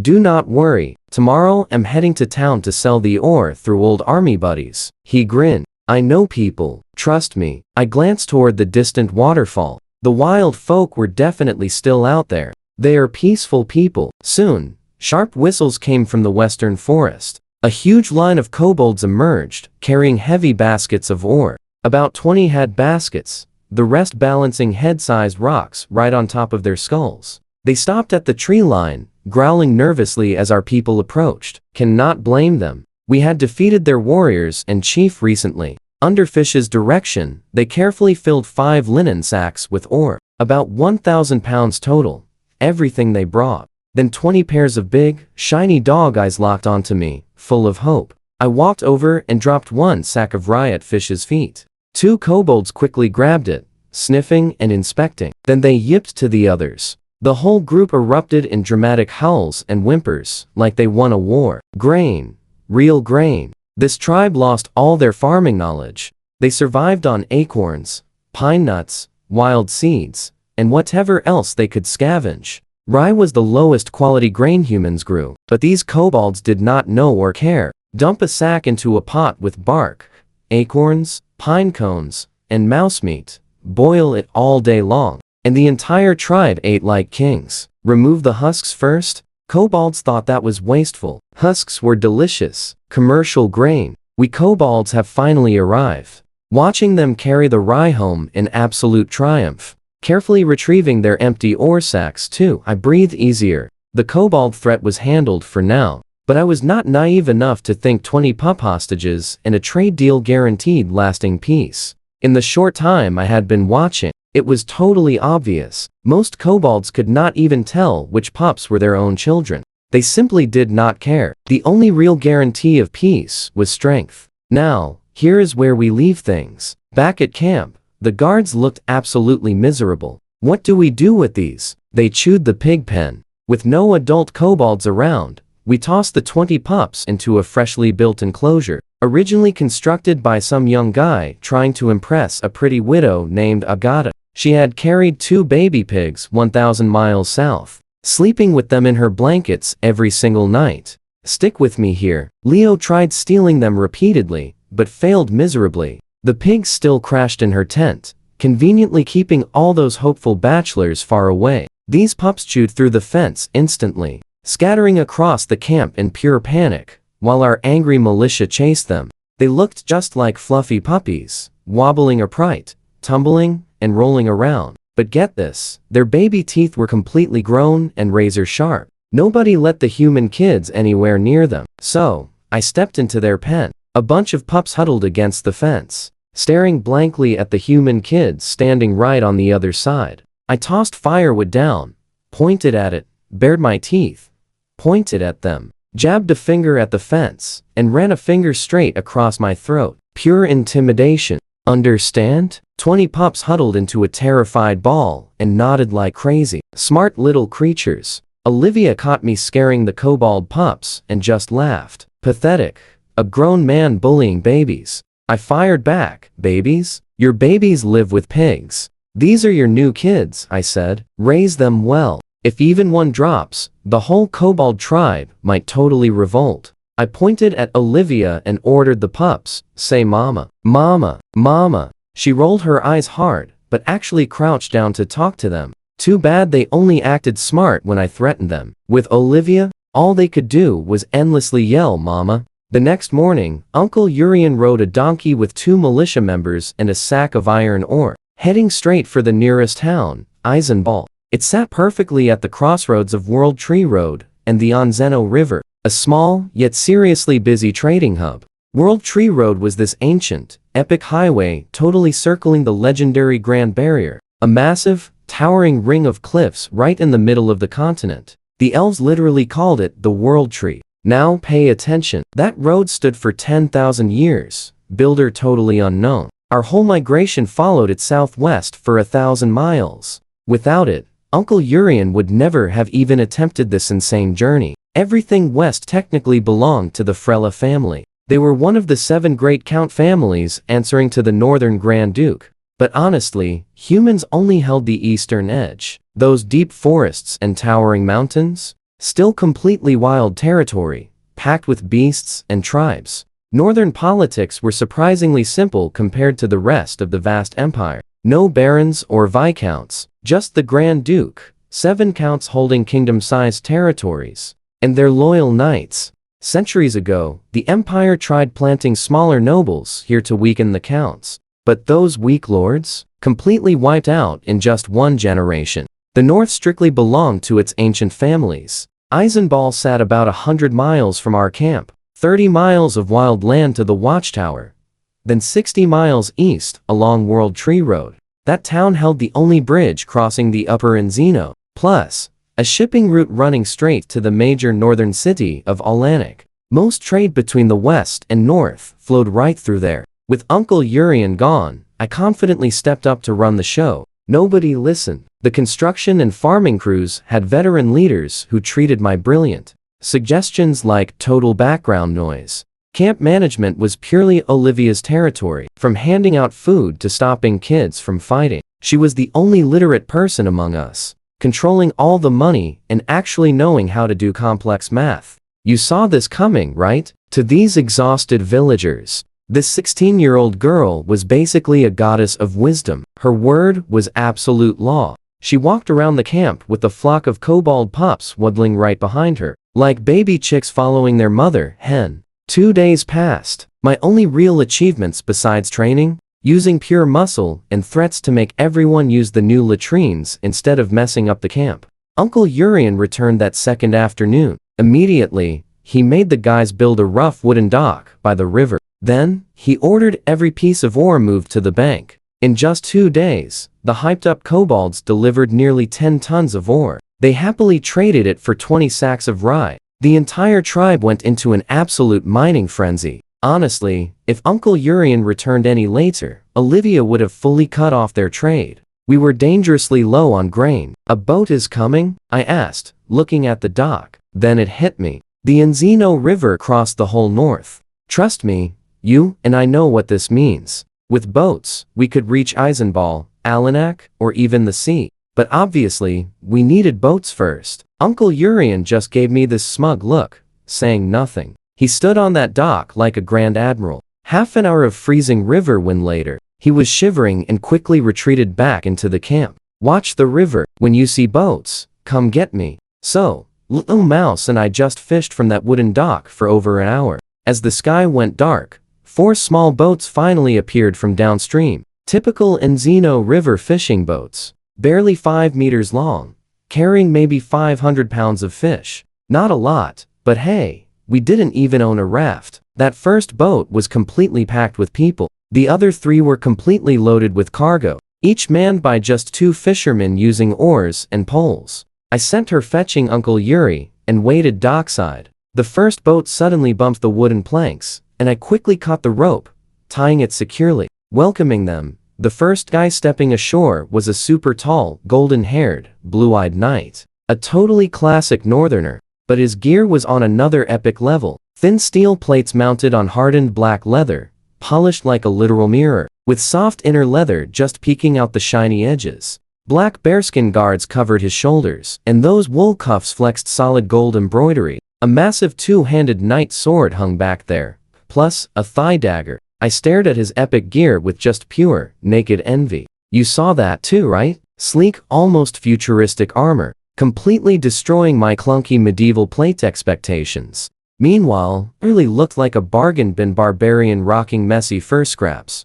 both rocking bearskins, but his was pure designer fashion while mine screamed caveman. The knight casually scanned our shabby little camp, frowning slightly. Giving a polite nod, he totally ignored my staring and walked straight past me toward Uncle Urian. The upstream river is calm, but rocky, he respectfully reported. Those bigger cargo ships simply won't risk the trip. Only snagged fishing boats. Uncle Yuri grinned, saying it was fine since things were still rough. Totally fine. I am no noble. Roman smiled, remembering sleeping in tents serving under the captain. Laughing, Uncle Yuri introduced him around. Meet Roman Pedikov, a knight and my old army comrade. His family was super established back over in Eisenball. His dad actually commanded Uncle Yuri previously, and later, Roman served right under Yuri at that epic wind god fortress. Up north, knights never truly owned lands. It was just gifted by their count. They constantly had to prove their worth through combat service,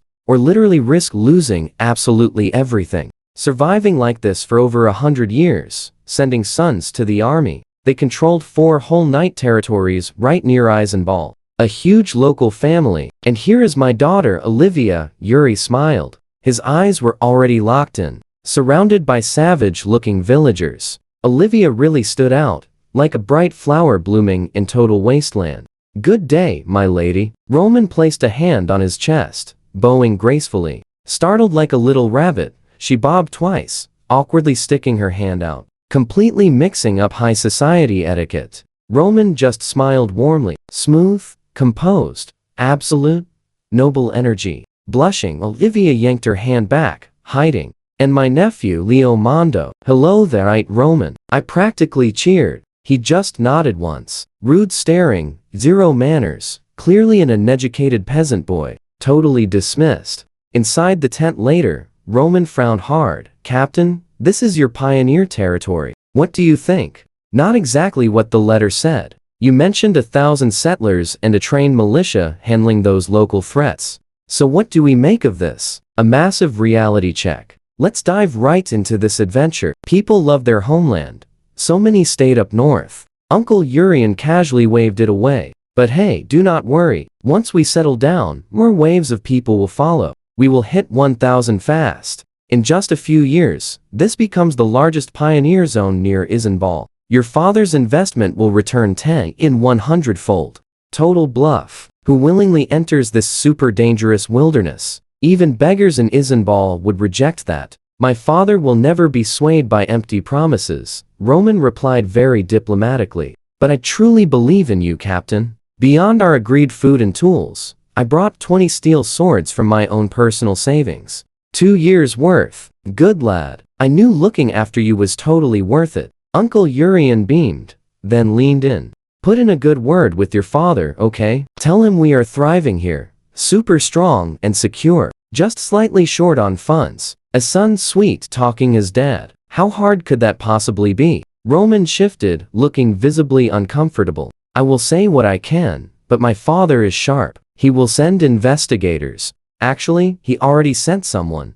Old Ryglav only has one precious son. If he does not trust you, who will he trust? Uncle Urian threw his arm around Roman, his weathered face practically overflowing with charm. Gesturing to Olivia, he asked, "What do you think of her? You two should get to know each other." His gaze then landed on me beside Olivia, looking totally unimpressed. "What are you standing around for, brat? Go unload those boats." Booted right out of the tent, I sat on a dock log, quietly fuming. In my inherited memories, Uncle Urian was always the ultimate leader, the absolute savior, the strongman, and the fierce tyrant. Now watch closely. Seeing him flatter a young knight felt entirely wrong. Yet, my modern mind completely understood. He was simply pitching to investors. There is nothing shameful about that.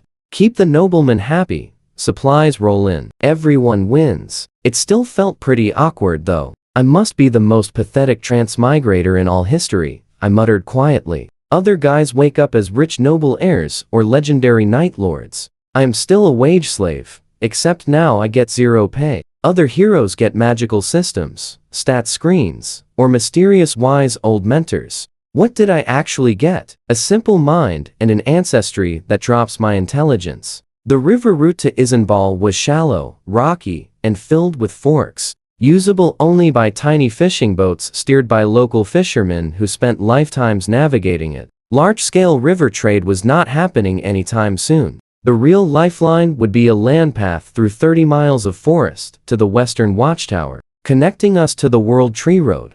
But first, we had to survive, and night Roman supplies were our ultimate cure. You and I know what comes next. Olivia escaped the tent, finding me by the water, looking totally uncertain. She felt the shift in me. The old Leo was simple, reckless, and fiercely impulsive, with every thought written clearly on his face. They grew up fighting and teasing each other, yet remained as close as true siblings. After her mom passed away and her dad remained far off in the army, those 2 years had been completely terrifying for her. Creeps would climb her walls at night, but they always found Leo's fist waiting. But now, I was entirely different, much quieter. I would catch myself staring into absolute nothingness, deeply lost in thought, something the original Leo never did. He spent free time rolling in dirt, ambushing kids, or poking anthills all afternoon. What? Are you not going to attend to your dear knight?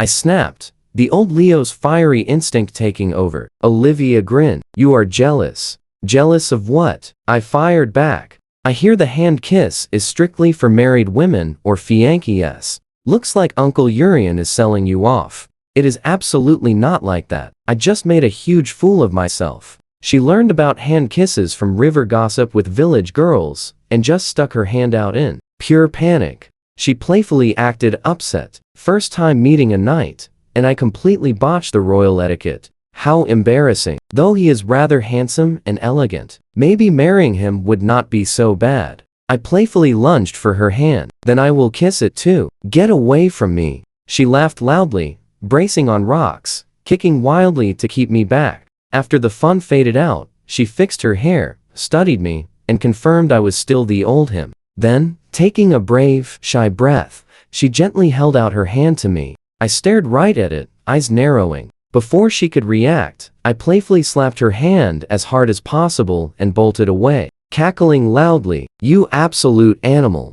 Get right back here, she screamed in formal imperial, hiking up her skirt to chase me. Meanwhile, inside the tent, Uncle Urian and Roman were having a much more serious, heavy conversation. Roman's dad, the family patriarch Ryglav, was super cautious about funding Uncle Urian's risky venture. A commoner leading settlers into the wild? Super hard to trust. If it failed fast, at least the financial losses would be small. So what do you and I make of this? A slow failure terrifies them. But Roman just brought up a twist that changes everything. Stick with me here, Captain. Do you know how we actually scored our awesome third night territory? Down south? He told Uncle Urian all about it. The savage knight family spent 20 whole years and 2 generations bravely building a vibrant, 100-household village completely from scratch. When the brave old knight passed, they just handed the land to Roman's uncle. The poor son missed out because he had not awakened his skills or reached a strong power level. Nobody in politics would ever defend a struggling, broke family without strong backing. Roman made his point completely and brutally clear. His polite words hid a harsh truth. You are just a commoner. No wealthy family, no awakened powers, 0 military strength, and only 1 daughter. Absolutely no flashy heir to attract shiny investments. Even if you build something amazing, someone tougher might just snatch it. A super harsh reality check. Without raw power and great friends, creating a dream meant nothing without protection. Inside the tent, Uncle Urian dropped the act and told Roman the honest truth. He never cared about fancy noble titles or being a grand pioneer knight anyway. Now, pay attention. This is where it gets wild. He only wanted survival. The northern ice river was crumbling under massive ORC invasions. The empire was slashing military budgets and completely disbanding armies. The Wind God Fortress garrison dropped from 5,000 to under 1,000 heroes. Barely enough to guard walls. The Northern Grand Duke pulled brave troops from every territory, but those sneaky southern lords honestly ignored it. They literally waited for the ORCs to invade just to sneak attack and steal the north. Uncle Urian simply could not save everyone. His only choice was guiding his cheerful people as far south as possible. This beautiful river bend was their final stop. Stick with me here. His real goal was super simple. Get his daughter and his people somewhere completely safe. If someone else claimed the territory later, whatever, better than getting wiped out by ORCs. Roman totally understood. Uncle Urian could have just grabbed his savings, taken his daughter to a cozy southern town, and lived peacefully. But walking away from hundreds of folks who were basically family, cousins, in-laws, neighbors from tight-knit villages, he absolutely could not. As the village boss, an imperial sergeant, basically their clan leader, how could he flee? That wasn't the northern way. Family bonds mean everything. You're just wondering if this investment pays off, Uncle Urian told Roman. I'm focused on keeping my people alive. I really don't have a choice. Roman left the next day, boats packed with iron ore, promising to convince his dad. He toured the camp, listened to Urian brag about making the kobolds surrender, offered some quick advice, and headed downstream. The iron trade worked like this. Ore sorted into 3 grades, swapped for double its weight in grain. Fishers sent the best ore, but the silly kobolds dragged over huge, worthless rocks, hoping heavy stones meant way more food. Those reject stones were not useless, absolutely perfect for dams and house foundations. The good ore went directly to blacksmiths in Eisenball. They would forge tools and epic weapons, then ship some back. Fair deal. The north had plenty of iron, just lacked miners. Tiny fishing boats making 100-mile round trips added massive costs. Until we built a road through those 30 miles of forest, this trade had to stay small scale. Now pay close attention. Without Urian's connection, nobody would ever touch such a risky, low-volume deal. Roman brought nearly a ton of wheat and a massive boatload of iron farming tools and saw blades. Seeing those grain carts refilled, the cheerful villagers went absolutely wild. Morale shot through the roof. This was absolutely nothing like that sour rye we were choking down. This was top-tier quality wheat from the Onzeno River. The Petrikov steward politely mentioned they barely even grew rye in Eisenball. What little they did have was usually cut early and just fed directly to the donkeys. A ton of wheat sounds huge, but split among 300 people and stretched with other ingredients, it would barely last a single week. The real treasure here was the iron tools and Roman's epic gift, 20 military-grade steel swords. These were proper northern-style blades, thick, heavy, and absolutely nothing like the flimsy iron bars those village blacksmiths usually hammered out. On the Eisenball market, just one of these swords equaled a ton of wheat. As Uncle Urian's #1 fighter, I naturally got the first blade. My opinion of Knight Roman instantly skyrocketed. I sat on a barrel by the kitchen, flicking the blade, feeling that incredibly solid vibration fade away perfectly. Sharp edge, deep balance, grooves, and a thick, flexible spine that definitely would never snap or bend. My old iron sword used to completely bend every time I hit a target too hard. I'd have to stomp it straight again. I couldn't even swing at anything hard without it chipping apart like a melting candle. I know what you're thinking. With gear like this, I wouldn't just crush a chief. I'd challenge Urian himself. If Roman gives me his cool armor too, I happily told Olivia, I will totally support your dad marrying you off to him.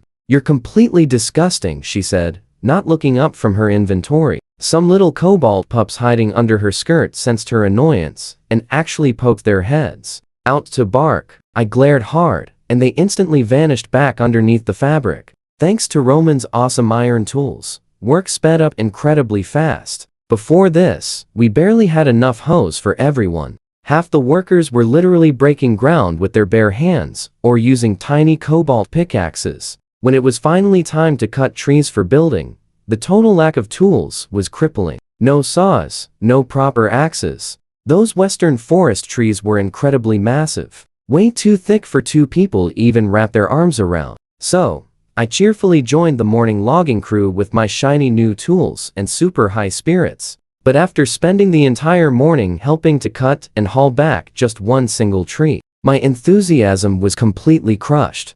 This pace was absolutely unbearable. So, I decided to scout upriver instead. Not just because I was lazy. There was a wild folk tribe near the source waterfall, and I needed to know exactly what we were dealing with. I wasn't about to rush in with my farmer militia, though. Northern settlements away from the farmland were mostly hunting and herding communities. Javelins and bows were standard equipment. Those wild folk living deep in the forest would definitely be even better armed. If I marched a clumsy squad of peasant soldiers into their territory, we would probably get turned into human pincushions before we even spotted them. From what Fisha told me, this particular group didn't seem especially hostile. They traded baskets for iron. So what do you and I think? Maybe we could work things out peacefully too. I strictly told our clever patrol scouts to stay within 10 miles upstream and totally avoid any trouble. Those incredible scouts were Uncle Urian's hand-trained elite, and losing even one meant an absolute disaster.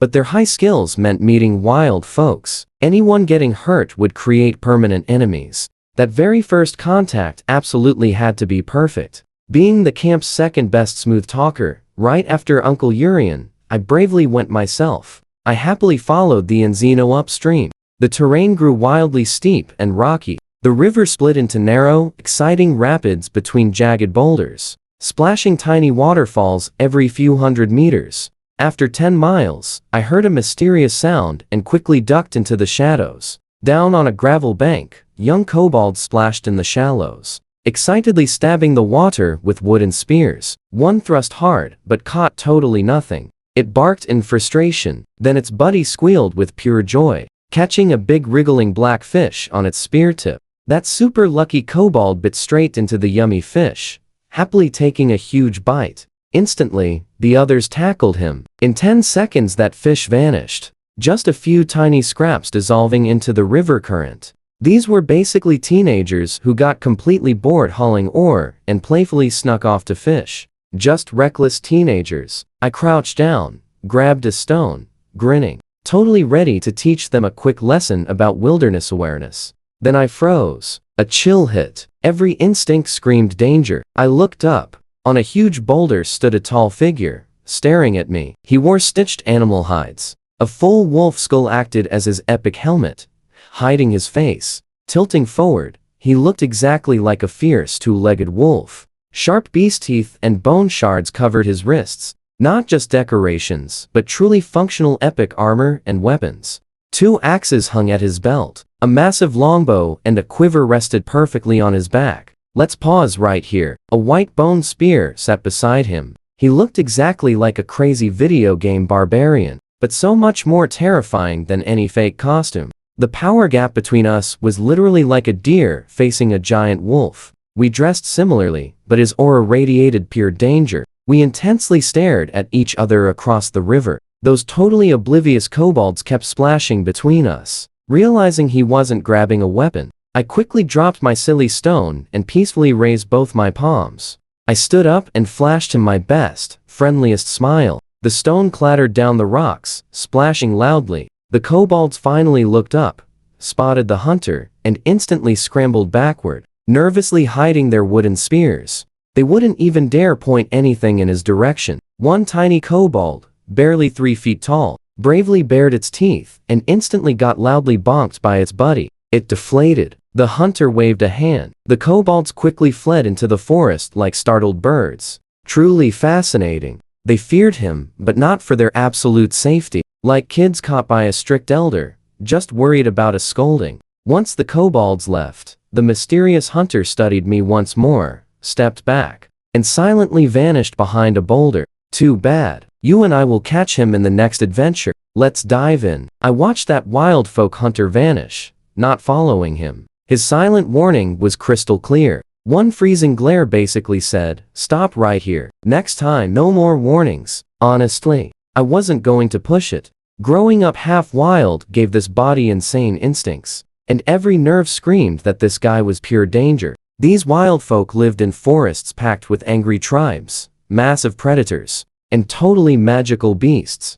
Every single tribe member was an expert hunter. A lone patroller like him? Absolutely top tier. That 6-foot U-bow on his back, loaded with massive, heavy arrows, could easily take down a bear. Even my super thick oaken hide shield couldn't possibly block a close range hit from that beastly weapon. For the next few days, I patrolled upstream, trained our militia, mapped the land, and watched for danger. I never once passed that hunter's boulder. No need to catch a random arrow. As my scouting zone grew, I boldly ventured into the deep forest across the river.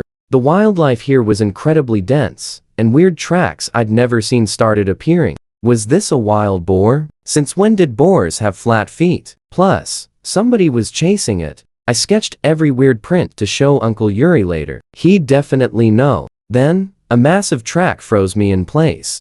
A giant claw print shaped like a human hand, packing razor-sharp talons, 1 foot long. Whatever left. This was beyond my solo skills.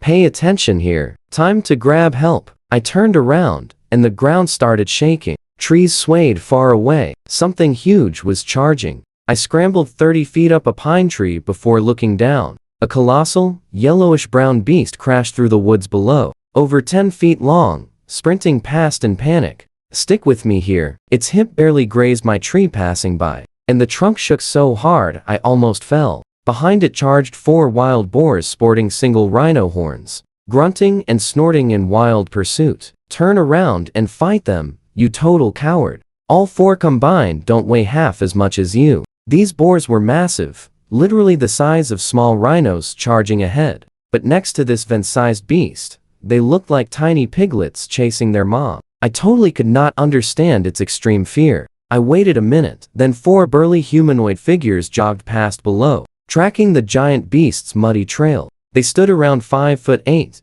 massively built, with slightly hunched postures. Coarse black hair covered their exposed skin, and stiff bristles ran down their spines exactly like sharp porcupine quills. They carried bone spears and stone hammers, with crude crossbow strapped to their backs. One actually paused right beneath my tree, aggressively sniffing around. I got a clear look. 4 guys, 200 pounds each, hairy, thick, stubby limbs, and literal pig heads with curved tusks jutting right out of their jaws. These guys were way tougher than kobolds. Those stone hammers, bone spears, and heavy crossbows could seriously ruin my day. I held my breath and watched. After a few more minutes of total silence, I started climbing down. 1 foot touched the ground and the trembling restarted. Watch this carefully. The giant beast looped around, running straight back toward me with those hunters chasing. Are you kidding me? Take this fight somewhere else. I launched myself right back up the tree, watching the absurd chase loop around below before deciding to move. I sprinted along a thick branch, leaping to the next tree, then the next, swinging through the green canopy like Tarzan until the forest thinned out. The giant beast got totally cornered against a small dirt hill. The slope was only 25 feet, but the soft ground totally failed to support its enormous weight. It desperately tried climbing 3 times, sliding right back down entirely. Its paws dug wildly like excavator scoops while going absolutely nowhere, practically burying itself in mud. With the boar men and their horned pigs closing in fast, it reared up on its hind legs, pressed its back to the hill, and swatted its front paws helplessly in the air. Then it opened its mouth and squeaked, "Don't come any closer." That high-pitched voice, those unbelievably massive front teeth, standing completely upright, with its little paws raised high. This was no bear. It was a marmot. You and I both know anime gets weird, but a van-sized talking marmot. Things were finally starting to feel properly magical here. So this is a magical beast. But why lose to boarmen? It genuinely doesn't seem very tough at all. I watched closely from the trees as the giant marmot stayed cornered against the hill. 4 horned boars pawed the ground, hesitant to charge. The boar men stood back, repeatedly firing their crossbows. The marmot just covered its eyes and took the hits. 0 fighting back. The bolts hit its massive forehead and bounced off like chalk sticks, not even ruffling its fur. My mouth started watering. I quietly readied a javelin. A huge herbivore marmot, gentle temperament, super easy tame. The boar men were actually way more frustrated here. Their crossbows could take down snow leopards or severely wound a brown bear, but couldn't scratch this big guy. Up close, they were completely outmatched. Their 600-pound boars couldn't budge it. One paw swipe could send a 200-pound boar man flying 15 feet. But it was too cowardly. I would piece all this together later. This marmot ate their entire winter supply of cassava, then tunneled 2 whole miles through solid rock just to happily raid their hidden food cave. They would chase it, it would run, crying, and days later it would forget everything and happily come back to steal again.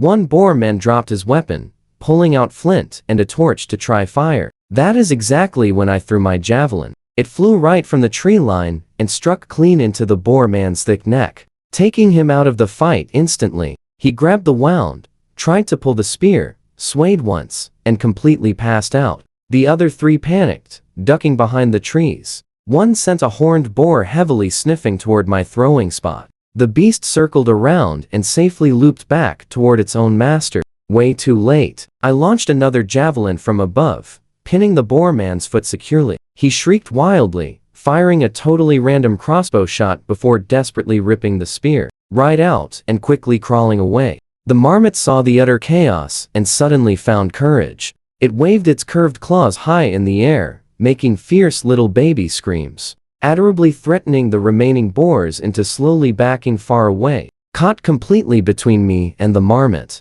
the surviving boar men grabbed their fallen friends and fled into the forest. I climbed down. Hello there. The giant marmot stood totally upright, showing its massive front teeth in what looked like a smile, then suddenly screamed loudly. Trust me, watch this. It yelled, run, and bolted, while the forest instantly erupted with grunting. Over 12 horned boars burst out, followed by tons of boarman crossbow fighters. Massive reinforcements. I glanced back. That giant marmot vanished.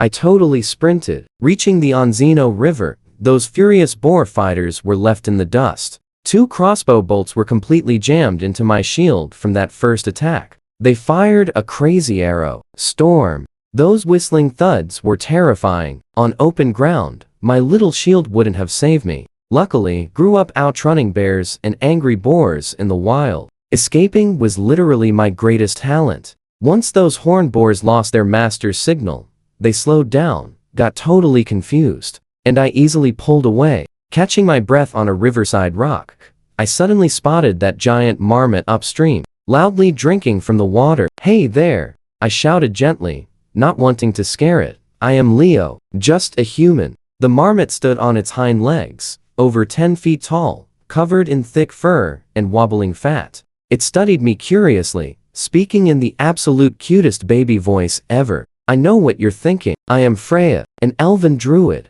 I stepped closer, stunned. This car-sized beast weighed 2 tons. An elf? I asked, disappointed she wasn't a tameable magical beast. All elves look like this? Pure annoyance flashed in her eyes. She spun 90 degrees, plopped down with her back turned, and totally sulked. I am an elven druid. My giant bear form. You sure about bear? I am a giant bear. Freya growled through clenched teeth. Okay, giant bear form. Where is your home? Want me to walk you back there? She looked at the distant waterfall, growing sad. I cannot go back. She wouldn't talk about it. Tragic backstory. Every character has one. I stood on tiptoes, stroking her soft fur. Then come home with me. I'll feed you delicious food. Elf, bear, talking marmot, didn't matter. Get her home first. Figure it out later. Freya whipped her head around with lightning speed, eyes absolutely shining. What kind of delicious? Walking right back into camp with a literal bus-sized beast caused massive panic. Everyone assumed she was a magical monster. Even the biggest northern snow bears never grew this insanely huge. Here, magical beasts were incredibly rare, just like Earth's wild tigers.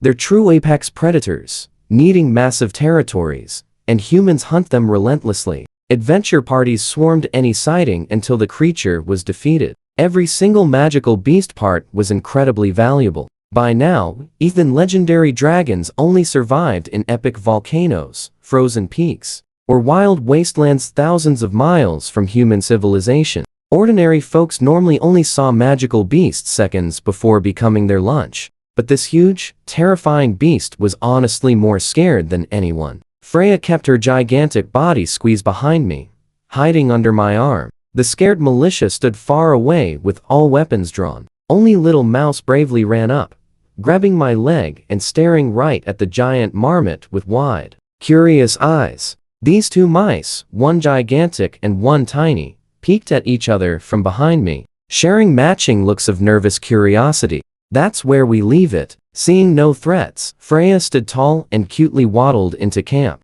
Let's dive right into this wild story. She spotted the pots and sat like a good puppy, waiting for food, eyes shining. Olivia looked completely panicked, but I waved her away. Just an extra meal, treating my new friend. Olivia relaxed slightly. At least this giant beast was not here to eat anyone today. She eyed her massive size. How much extra? A whole pot. Fine. I sat with Freya by the fire, trying to uncover her mysterious backstory. I had to stretch my neck to see her face, so I stepped back. Hey, cannot you just turn back into an elf? You are scaring the kids. I cannot, she replied in this super adorable baby voice, looking completely miserable. My master has not taught me the reverse spell yet. Where is your home? She pointed a fluffy paw toward the distant waterfall. My home is up that huge cliff. I fell off. Fell off? From that insane height? Even a giant monster would have been totally squashed flat. I can fly, she huffed, proudly, puffing her chest out. She twisted around to show off her back. Look, wings. Two tiny feathered nubs poked out of her thick fur. They looked exactly like a rubber duck's wings. I walked right over and poked one. These can actually fly? Freya stood, flapped furiously, and jumped. She crashed back down heavily, shaking the earth. Then she turned to me with a super proud, expectant grin. Did I fly? I asked uncertainly. That was landing. She corrected me angrily. The wings slow my fall. That is exactly why I survived. I covered my face. Sure, but you're not getting back up there anytime soon. She was not worried at all. My master will come find me when he wakes up. Wait, exactly how long does he sleep? He says mastering advanced shapeshifting requires fully experiencing every single habit of the animal form. So he hibernates every single winter. When spring arrives, he wakes up. Before I could ask anything else, her attention locked right onto the food. Our camp normally ran 3 large pots, 1 old clay pot, and 2 heavy iron ones that Uncle Yuri had specially commissioned. Each pot held over 100 liters, enough for 100 people. Stick with me here. Trading cobalt iron brought in tons of grain, filling all 3 pots daily. The stew getting thicker and thicker. Olivia even started baking wheat flatbread for the heavy workers. An unthinkable luxury. Just last week. Now, a 4th emergency pot was fired up and fully loaded with fresh ingredients. As the village women stirred it with pine sticks, that amazing smell spread everywhere. Freya and the camp children formed a united front, inhaling deeply together, trying hard to catch every single delicious scent. Meanwhile, I gutted some fresh fish and really showed off my grilling and steaming skills. When dinner was finally ready, Olivia carried over a massive clay bowl of stew the size of a human head, setting it right before Freya with a warm, kind smile. Freya sat so perfectly, delicately grabbing the bowl that looked like a tiny teacup against her massive head. She tilted back and drained the whole thing in one giant gulp. Then her giant tongue swept that bowl totally spotless, cleaner than it was before cooking. She placed it down gently, nudged it toward Olivia with a single claw, and sat there looking perfectly angelic. Delicious. Little Mouse stared into the empty bowl, looking super jealous. Olivia's jaw completely dropped. Maybe just use the cooking pot directly. Don't mind if I actually do. Freya bobbed her head happily. She would have called Olivia Mama if the kobold pups had not claimed it first. 1 full pot of stew completely vanished. Then, despite my angry kicks, Freya performed a series of crazy eating stunts for all the delighted kids. Watch closely. She ate a steamed fish and a grilled fish the exact same way. Hold it up, slide it right into her mouth, and pull out a perfect skeleton. Then she swallowed a 3-foot breadstick whole, chewing raw barley and cassava, just like popcorn. The kids went wow at the fish skeleton trick, but they were not really impressed by her crazy eating skills.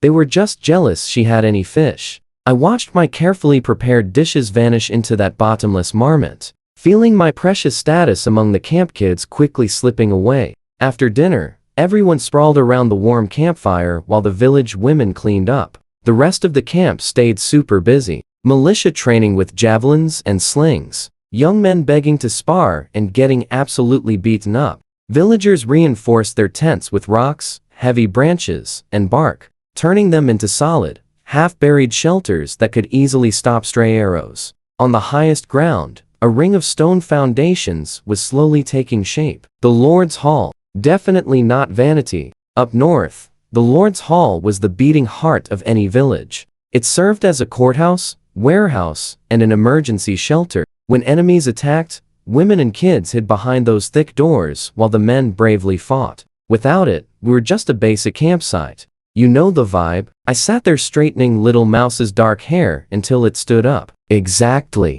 Like an antenna. This is your receiving antenna, I joked. Like a magic third eye or ear. It definitely makes you so much smarter. She stared cross-eyed at the hair flopping down, and quickly smoothed it straight back up. I want one, too. Freya tried to pinch her forehead fur upright with her stubby paws. Too short. Could not reach. Could not stand up. Later that evening, I put Freya in the kobold pen, completely expanded into a huge stable with taller walls, a branch roof, thick leaf bedding, and even some warm furs Olivia kindly donated so her adorable adopted kids would never freeze. Freya peered over the fence at the pups huddled inside, giving me a totally disgusted look. Ew, you weird humans eat kobolds? Try one. Pop a whole kid in your mouth. Delicious.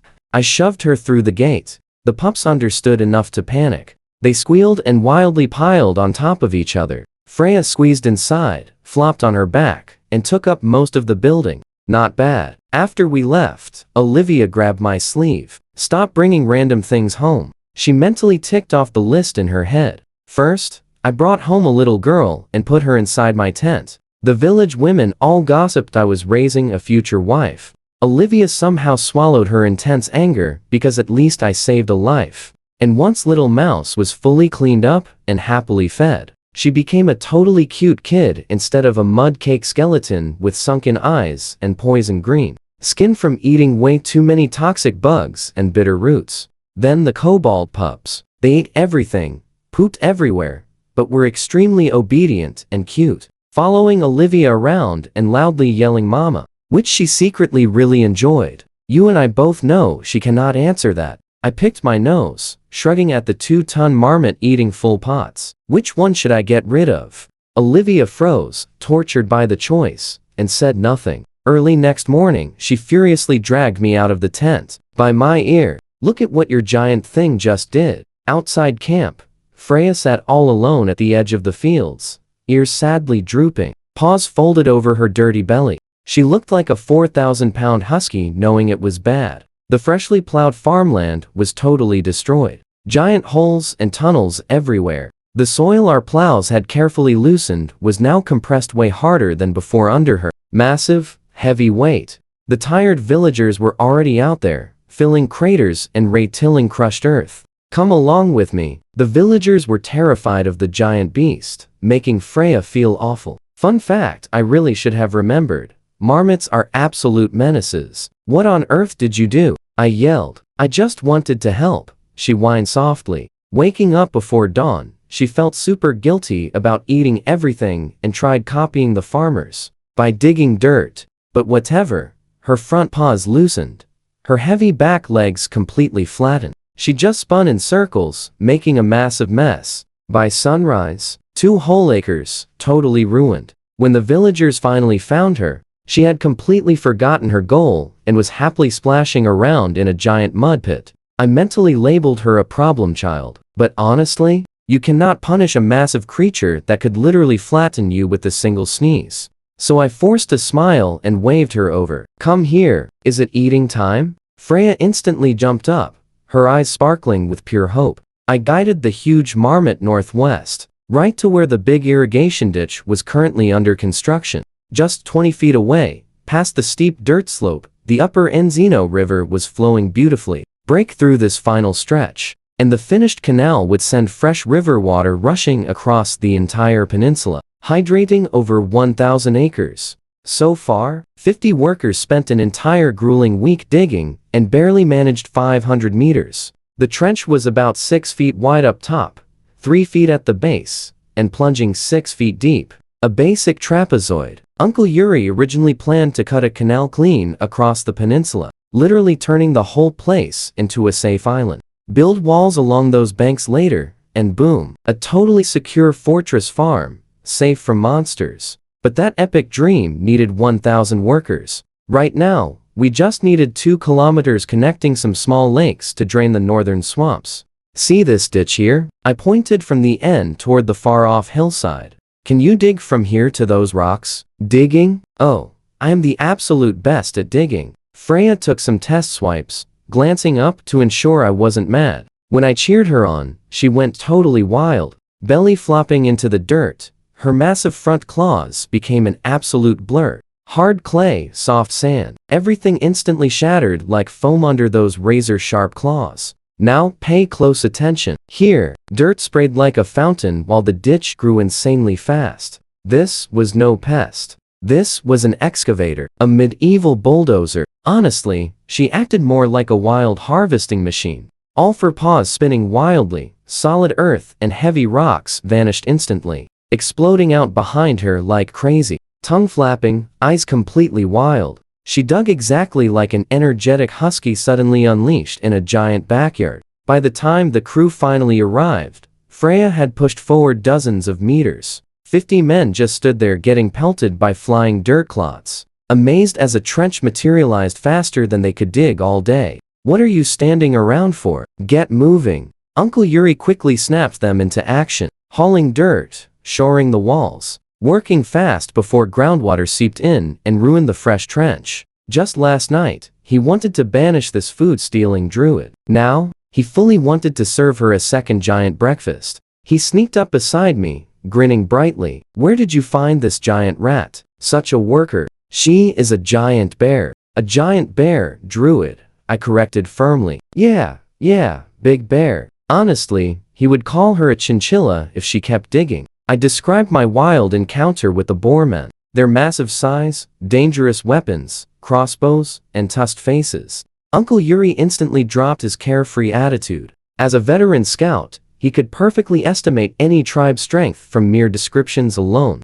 That is huge trouble. These aren't basic kobolds. How bad? More than we can handle. Staring at the waterfall, we fell silent. But let's pause a second. Freya's crazy beast mode pushed that canal forward so insanely fast. A 50-person cleanup crew could barely keep up. Sure, she had quirks, nibbling random roots, admiring pretty stones. Once, I actually found her fast asleep, snoring deeply inside her own massive dirt pile. The guaranteed only way to keep her moving was promising food. By noon, I basically pledged the camp's entire food supply to her. She heroically dug straight to a small, solid rocky ridge that jutted into the peninsula, totally blocking the canal's main path. Uncle Yuri planned to curve the ditch east along the ridge, creating a massive, annoying detour just to reach the lake on the far side. We definitely couldn't cut through solid rock, or so I stupidly thought. Freya hit that heavy stone wall and didn't even slow down. Pressing one giant paw against the rock, she lazily traced a circle and shoved. The stone crumbled like a flimsy rice cracker. Massive chunks suddenly fell away. Within seconds, a huge washbasin-sized hole appeared. She kept rapidly widening it, and under 5 minutes later, her entire head completely vanished inside the solid rock face. An absolutely unstoppable tunnel boring machine. I was officially jealous. I sprinted to camp, begging Olivia to cook Freya real food. Warm wheat flatbread, not boring porridge. Such a legendary worker completely deserved a solid, epic meal. What? Put cheese in the flatbread? Olivia was absolutely furious. We have 0 cheese. I pulled a barrel from the cart. Pine nuts? Almonds? You and I both know she earned every single bite. Let's feast. Alright, jump in with me. Our hero is raiding her secret stash while casually dodging her attacks. Anything smelling good makes the cut. He has to rush back to the site fast.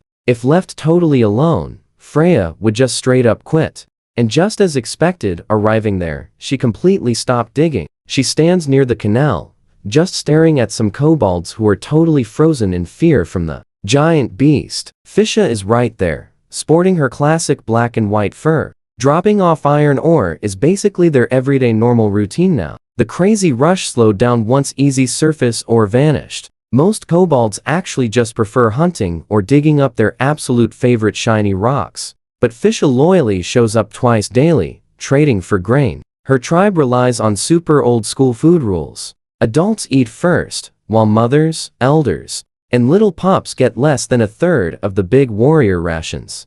The big kobolds are totally stuffed. while the weaker ones starve. Those kobolds refuse to cross with Freya standing there, and Freya absolutely refuses to go near them. She is ridiculously scared they will bite her behind. Time for food, he yells to Freya. Her little ears pop straight up, rushing toward the camp, instantly forgetting her entire silly problem. With her finally out of sight, the kobolds carefully cross. He invites Fisha to eat. She is pretty comfortable around camp now, visiting daily, checking pups, and happily staying for meals when Olivia asks. Her human language is improving. Back at camp, Freya is happily munching giant, thick flatbreads loaded with pine nuts, dates, and fresh almonds straight from the warm crackling fire. She gets 3. Every kid in the camp cries from pure jealousy, drool just running down their tiny chins. Olivia hands the kids some leftover flatbread scraps. Honestly, even simple wheat bread with bran is a million times better than nasty sour rye. Eating together, our guy asks Fisha about those boarmen across the river. Her happy tail immediately freezes. Boarmen, very strong. Now pay attention, this is getting serious. Fisha warns they are terrifying and numerous. Her human speech has improved insanely fast. She explains that right across the Onzino River, deep inside the pine forests of the old plains, several wild boarmen tribes are lurking. The closest tribe controls a rocky hill just 30 miles out, sitting at roughly 200 strong. A third are massive warriors. The rest are mostly hunters, leaving very few weaklings. Luckily, the kobolds barely fight them due to the huge distance. The real trouble only hits during pine nut season. Sneaky kobolds cross the river for snacks, usually losing 7 or 8 guys to those savage boarmen hunting groups. For kobolds, totally normal losses. But the wild folk by the waterfall, they fight them constantly. Their entire path is literally decorated with the spooky skulls of defeated boarmen. Our hero already knew half this stuff from Uncle Urian's intel. Their society relies strictly on hierarchy and food. Warriors gorge on full rations, growing ridiculously massive, easily rivaling the Empire's very own Tier 3 elite heavy infantry. They rock the toughest armor, swing insanely heavy weapons, and ride literal trained hornboars into battle. Can you believe this? 10 warriors literally dominate the wild.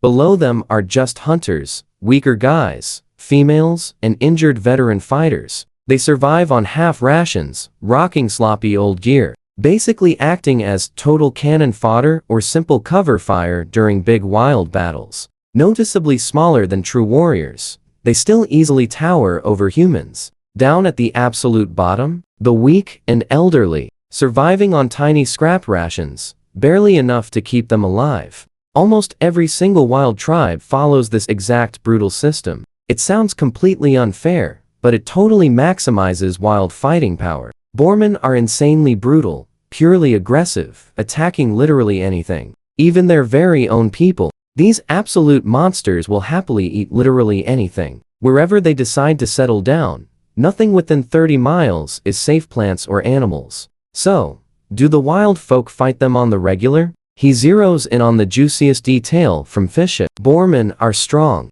Wild folk are ridiculously strong. Their longbows, completely unbeatable. Fisha's eyes totally sparkle with pure admiration, completely forgetting her tasty flatbread, waving paws wildly. He thinks to himself, oh, so when you surrendered earlier, you absolutely planned on running crying to the wild folk, begging them to get sweet revenge. But outwardly, he just smiles. Could you introduce me to the wild folk, Chief? Maybe we can team up against those boarmen. Honestly, how do you make friends super fast? Just find a mutual enemy. 30 miles of wild forest between them really is not that far. Eventually, they will show up. Plus, unlike peaceful kobolds, boarmen absolutely cannot be reasoned with. They do not even understand human words. While you sit there trying to chat, they are literally deciding the best way to cook you. Fisha suddenly looks incredibly awkward. Her connection with the wild folk simply is not that close. So what do you and I make of this? The wild folk treat her whole tribe like stray dogs. There was no actual hostility, but no real bond either. They traded iron every month or so, occasionally helping out if they were in a good mood. The wild folk simply did not take kobolds seriously, just letting them exist as a natural early warning system. Come to think of it, when I attacked that Cobalt Valley, the wild folk absolutely must have known about it. Watch this with me. They probably watched from the shadows, waiting to see exactly how things played out. Olivia walked by and spotted the little mouse with breadcrumbs all over her face. She slapped a towel on and scrubbed her clean without a single word. Freya instantly saw an opening. She dropped flat, stretched her neck out, and shoved her massive head right into Olivia's arms. Eyes closed, waiting to be pampered. 2 simple meals. That was literally all it took for Olivia to completely tame this giant marmot. If Olivia and I both fell into the freezing river, Freya would absolutely rescue Olivia first. Olivia was still totally nervous around the giant beast, but Freya looked so harmless and eager that she finally gave in, carefully wiping the crumbs off her face. Then she slowly turned around and locked eyes with Fisha, whose dog face was equally covered in leftover food. Olivia hesitated for exactly 1 second, then slapped that towel right onto Fisha's head, quickly wiping her down too. Fisha completely froze, totally bewildered by this completely unexpected burst of gentle, motherly care. I watched her flawless routine. Child, marmot, kobold. Seriously, suspecting my grandmother had transmigrated into her body. After eating, Freya leaned back contentedly, happily rubbing her full belly. Do you want to visit the hidden village under that big waterfall? I can take you. Wait, you? We are all thinking the exact same thing. Did they kick you out for eating too much? I ate lots, but was never kicked out. She kicked her stubby legs angrily. I left on my own. Why? Because they were way too nice to me. Too nice? Are you serious? So you ran away? What kind of wild logic is that? Should I smack you twice a week so you stay? Just come along and you will understand. She quickly turned her massive back toward me and stubbornly refused to say another single word. Our little campfire group became so bizarre that regular villagers would not even come near it. They ate at other fires, just watching us from a safe distance. When Olivia finally rejoined her friends, the village girls immediately started whispering. That giant marmot is absolutely huge, but her voice is so incredibly cute. She sounds like she is not even 10. Little Mouse is the prettiest. She just does not talk very much. Kind of seems not very smart. The kobold actually seems the smartest. She waved at me the other day. Then, someone suddenly noticed something truly alarming. Does anyone else think Leo's new social circle is getting a little too broad? A marmot like human girl, husky like giant marmot, an actual husky like kobold, all female. Olivia, you had better keep your Leo on a very short leash. Olivia just laughed. What are you worried about? That he is starting a circus? The young widow Agata grabbed Olivia's hand with the deep gravity of a war veteran. A man who is single long enough starts thinking donkeys look really pretty. Leo sleeps in the exact same tent as Little Mouse every night. You think it is nothing now, but in 2 years when she grows up. Olivia shook her head. Leo is way too thick-headed to think about that. That was the old Leo. Look at him right now. Same brainless idiot. We will find out together. Agata gazed at me with the complicated expression. Stick with me here, because you and I are diving right back in. So, old Leo used to sneak into her room just to swipe her pigs. Total waste of muscles, honestly. Who needs romance anyway? After a quick planning session with Uncle Yuri and the camp leaders, I packed up the very next morning. I headed straight for the Great Waterfall, bringing Freya and Fisha along with some shiny gifts. Fisha totally refused at first, but I easily convinced her using my absolute best inspirational speeches.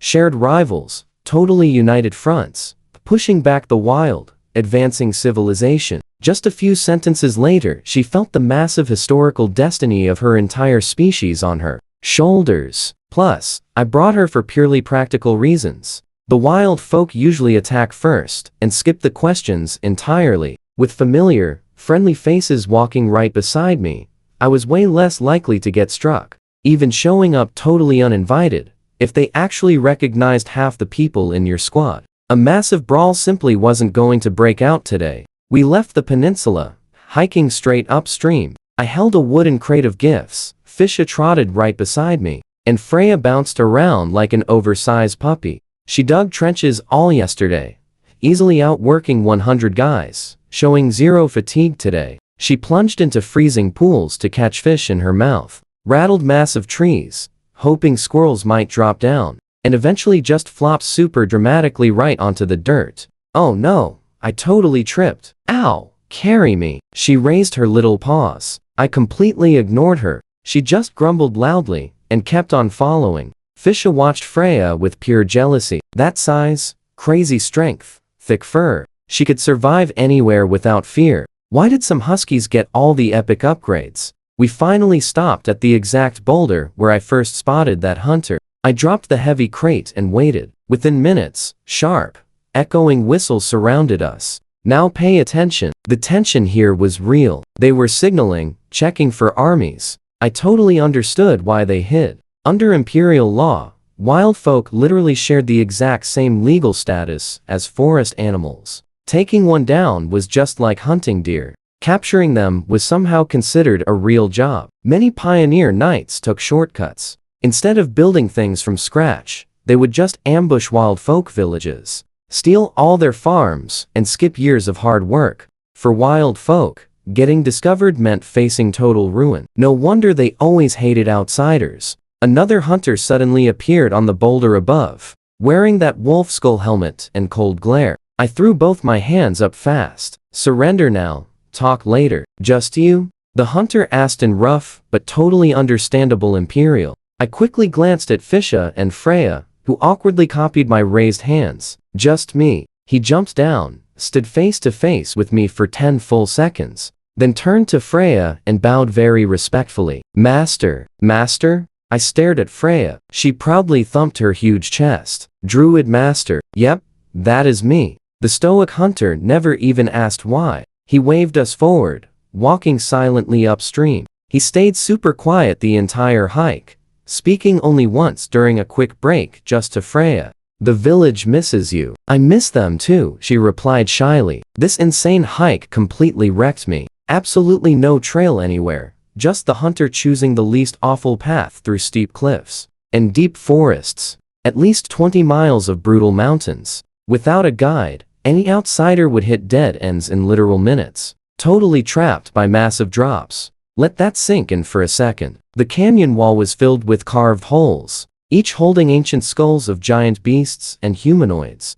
Hundreds of them, stacked like a beehive. Over half were Borman skulls, sporting massive tusks. Judging by the weathered stone, this intense war against the huge Borman had lasted for multiple generations. Right past that canyon, we finally found an actual path. Climbing a low peak, the epic view totally unfolded. Down below sat a massive lake. At its edge, the great waterfall, the true source of the Onzeno River, plummeted straight down from the impossibly huge Grand Barrier Cliff. What I used to think was just a thin thread touching the clouds was now violently thundering. Right before my eyes, 4 smaller mountains surrounded the rushing waterfall like a crown. They formed a giant basin, catching the falling water, creating this huge lake sitting at least 1,000 meters right above the valley plains. Extra water poured through gaps between peaks, creating tiny waterfalls, feeding the mighty Onzeno and lots of streams.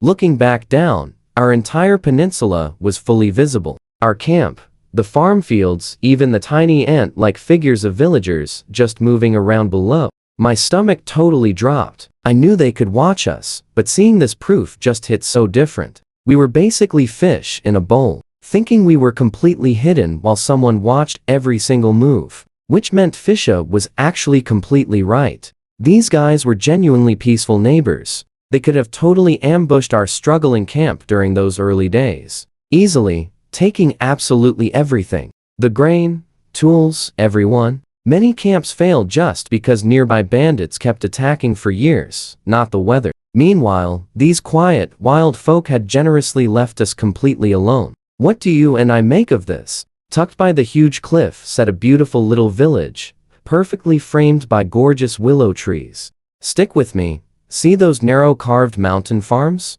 Wooden cabins stretched over the sparkling lake, fishing boats tied neatly underneath. Basically, a cozy hunting and fishing settlement with just a tiny bit of farming. It looked like absolute paradise. The exact kind of hidden mountain village from a painting. Staring at this perfect scene with a roaring waterfall, my first funny thought was, These poor locals must have absolutely terrible joint problems from all this intense humidity. But as we hiked down the mountain peak to the village entrance, a huge crowd was already waiting. Hidden scouts obviously warned them. Their leader? An intense old man wearing a crown made of deer antlers and a super colorful, vibrant feather cloak. His face and exposed chest were totally covered in deep, mysterious ritual tattoos. Now pay attention here. The Empire banned these old tattoos. But you and I can see the ancient ways surviving. With those wrinkles and white hair, assumed he was 70 or 80. But Leo's sharp survival instincts told me this guy was probably only in his 50s. Just like Uncle Yuri, he looked like a worn-out farmer, but was actually under 40. Out in the wild, reaching 50 simply meant you survived countless brutal fights without any crippling injuries. Behind this chief stood mostly women, kids, and the elderly. But up on every rooftop, wall, and watchtower, fierce wild hunters stood perfectly still with massive longbows ready. Tall, broad, and painted with mud. They wore awesome bear skull helmets and thick fur armor completely covered in huge beast fangs and sharp claws. Every single one radiated pure danger. Yuri said these tribes still do ancient coming-of-age rituals, sending teens to survive alone until they defeat massive beasts. Trust me, you and I are about to see something truly unforgettable in this wild village. Every single hunter standing here was a battle-hardened warrior. Trust me on this. In a one-on-one fight, he'd lose. And in the woods, you and I both know he'd be target practice. Those massive yellow longbows had a 200-pound draw weight, easily enough to take down a huge bear. A normal person couldn't even lift those things, much less shoot them. Meanwhile, Leo only ever used a tiny 30-pound short bow, which was basically just for catching rabbits. These weapons were on a completely different level. He definitely did not want to make enemies out here. Greetings, respected elder. He stepped up fast and bowed deep. He showed zero arrogance. The old man just blinked, completely caught off guard. He was obviously expecting a totally different attitude. To the wild folk, imperial settlers were just another enemy tribe. They steal the land, chase people out, or capture them. He gathered all his fierce hunters to show off their power, expecting him to aggressively demand taxes and claim their land. The old man had seen it all before. Over 50 years, he watched Eisenbau grow massively. Its people spilled right into the wild, creating new pioneer spots along the Enzino River, building at least 10 entire settlements in his long life. 20 years ago, the wild folk fought back, attacking weak villages and logging camps. But the Empire's payback was absolutely crushing. The Frella family sent elite imperial soldiers and veteran mercenaries straight into the forest, ruining the wild folk camps and forcing the survivors to hide deep in the mountains. Now, his people were pushed against the Grand Barrier with absolutely nowhere to run. But pay attention here. When their very first campfire sparked up, the fierce young hunters wanted to strike immediately, scaring the newcomers away before they could settle. The old man thought the exact same way back then. But standing high up, watching that smoke get closer every single day, he knew the outcome. Fighting works once, but it always brings a much bigger disaster later on. Following the druid path, he learned to think far ahead. "Be well, child," he answered, with a very warm smile. First contact, big smiles all around. He relaxed a bit and opened the wooden crate. A gift from our headman. He smartly used headman, the classic northern word for chief. Fancy titles like lord, knight, or noble were literally just enemy words to these wild folk. Inside that crate, wrapped tightly in oiled linen, sat 2 shiny steel swords from Roman. These were prime southern forged blades, way ahead of anything the northern blacksmiths could make. Even Eisenbau smiths couldn't touch this level of quality. Incredible swords, a perfect gift. The elder drew one, flicked the metal, praised it highly, and had it put away. Zero fake modesty here. Up north, rejecting a gift was rude. You accept happily, and return something equally awesome later on. His only stress right now was figuring out what to give in return. After chatting for a bit, the elder named Zervin turned right toward Freya. His face suddenly changed from totally warm to incredibly serious. He straightened his feather cloak and antler crown, then bowed really slowly in a formal, elaborate gesture. Master Freya. Elder Zervin. Freya folded her little paws and gave an awkward bow. The old men stepped back, and the villagers rushed right up. Older women held up tasty offerings on dried lotus leaves, bowing low before gently placing them at Freya's feet. Women and kids knelt behind them. A few playful kids even snuck secret winks at Freya between bows. Freya just stood there stiffly. We both know this is the very first time she hasn't lost her absolute mind over free food. He finally realized why she left this place. Too much formality, no room to just be herself. Finally, a young mother approached carrying a cloth-wrapped baby. The poor thing was barely breathing, its little face completely pale. She set it down gently in front of Freya. Freya stared at the baby, shaking her head fast. I do not eat children. Maybe they want you to heal it, not eat it, he told her plainly. Oh, she looked super relieved, but honestly, slightly disappointed. Then she raised a front paw, puffed herself up, and her fur stood straight up, glowing bright green. The glowing light gathered up, forming a massive soccer ball-sized sphere of green power. She let it go, and it dropped right onto the baby, bursting into a brilliant light. Warm color instantly flooded back into the infant. Its little eyes snapped wide open, wailing with healthy, strong cries. The mother sobbed with pure joy, holding her baby and bowing to Freya constantly. Freya leaned down, gently tapping the woman's forehead with a claw. A magical blessing. The happy mother backed away in happy tears. He was stunned. And I totally forgot this goofy furball is actually an elven druid who can use powerful healing magic. A cure spell totally made sense. Once everyone left, he started teasing her. You know, accepting bows from elders totally shortens your life. She wiped fake sweat off her furry face, absolutely buzzing from landing that epic spell. Stick with me here, elders. I'm 80, but with an 8-year-old's brain. She proudly puffed her belly out. Elves live 800 years, clueless human kid. Zervin then guided us through the village, straight toward the distant Lord's Hall. Right outside the entrance stood a 10-foot wooden statue, carved from a gigantic trunk. The sculptor clearly aimed for a terrifying bear, but that weird head shape, those claws, and those massive front teeth completely gave it away. A giant marmot rearing up, mouth wide open like it's roaring. That's my master, Freya proudly announced. Grand Master of the Wild Sect, Protector of the Forest, Great Druid Bobok Maramotus. She pointed at herself. And I'm the future Grand Master, future Forest Guardian, future Great Druid.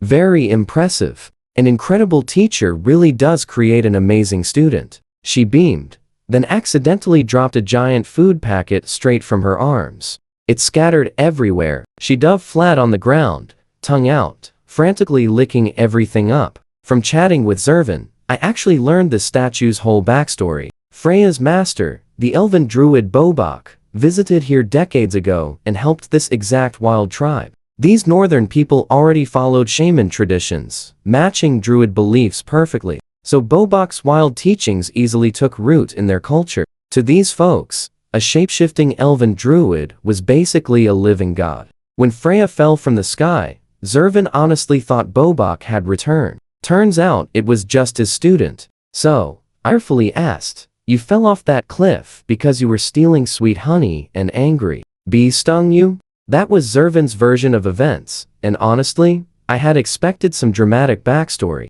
Turns out, she was just way too embarrassed to admit her silly mistake. My master hibernated for 2 entire months without leaving me any food. She protested. I was starving, and those bees were absolute monsters. They stung my poor nostrils. Inside the Lord's Hall, I finally got straight to business. I'm standing here as a friendly neighbor with zero bad intentions. Our camp isn't some knight's pioneer territory, just homeless refugees with nowhere else to go. You've seen us out there. We're clearly weak. Watch closely now. Zervin studied me intently. Nobody starts negotiations by showing off their weakness. Even the absolute weakest side tries to look bigger than they really are. So I just told him everything. Honestly, our village by the North Ice River, those brutal ORC raids, Uncle Urian deciding to flee, the 1,000-mile march, the people leaving, the endless attacks, the starvation. I let the fear from Leo's memories pour out.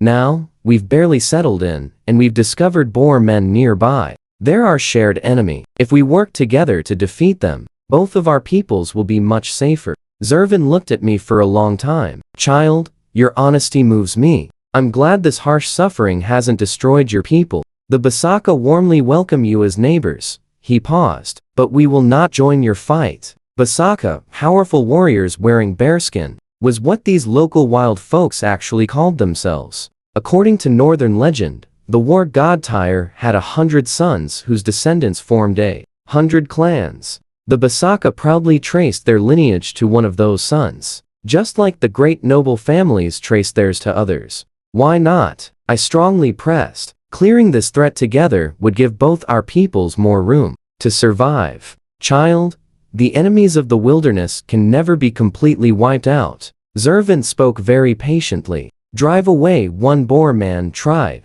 and something even stronger moves in. More boar men, hyena men, or perhaps those empire men. Open war means losses on both sides, while a third party profits. What we can do is trim numbers, balance the powers, and maintain steady equilibrium. I know what you're thinking. I went quiet too. The Wolf Drive Plains held way more than just one boar man tribe. Every battle cost fighters these wild folks couldn't replace. And even if we completely cleared the wilderness together, who would actually claim it? Imperial settlers flooding in to grab empty land. Zervin's strategy was actually insanely clever. His small tribe was remote, incredibly poor, and safely hidden. Not worth a military expedition or even a slaving party. By selectively culling nearby threats and letting weaker tribes survive as a buffer zone, he cleverly created a shield of enemies around his entire territory. Using enemies to protect yourself. Centuries of pure survival wisdom.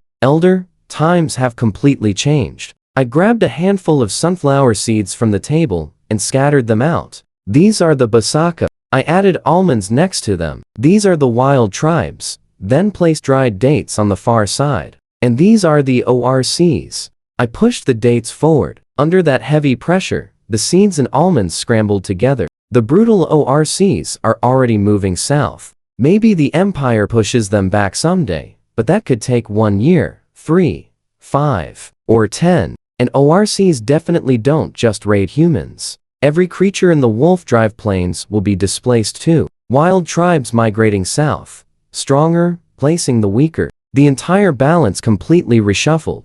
Maybe next year that boar man tribe explodes from 200 to 1,000. Or something much worse overruns them overnight. Trust me, Zervin, smiling at those scattered seeds, means things are about to get wild. Let's dive right in. These seeds represent your people, sharp, old man. If those savage ORC tribes really push south, they hit the fertile river bend way before his hidden village. But honestly, to them, every human looks exactly the same. If the river falls, the Basaka stand totally alone. Same exact fate. Then came my real demand. Honestly, I am not asking for much. Our river bend will keep growing, absorbing refugees, building huge strength, and blocking anything coming south. We even have ice and ball backing us. All I ask is this. When our brave fighters form a solid shield wall against enemies, the Basaka shoot their arrows from the side, instead of just watching from above. Afterward, the Basaka stay the exact same. Basaka.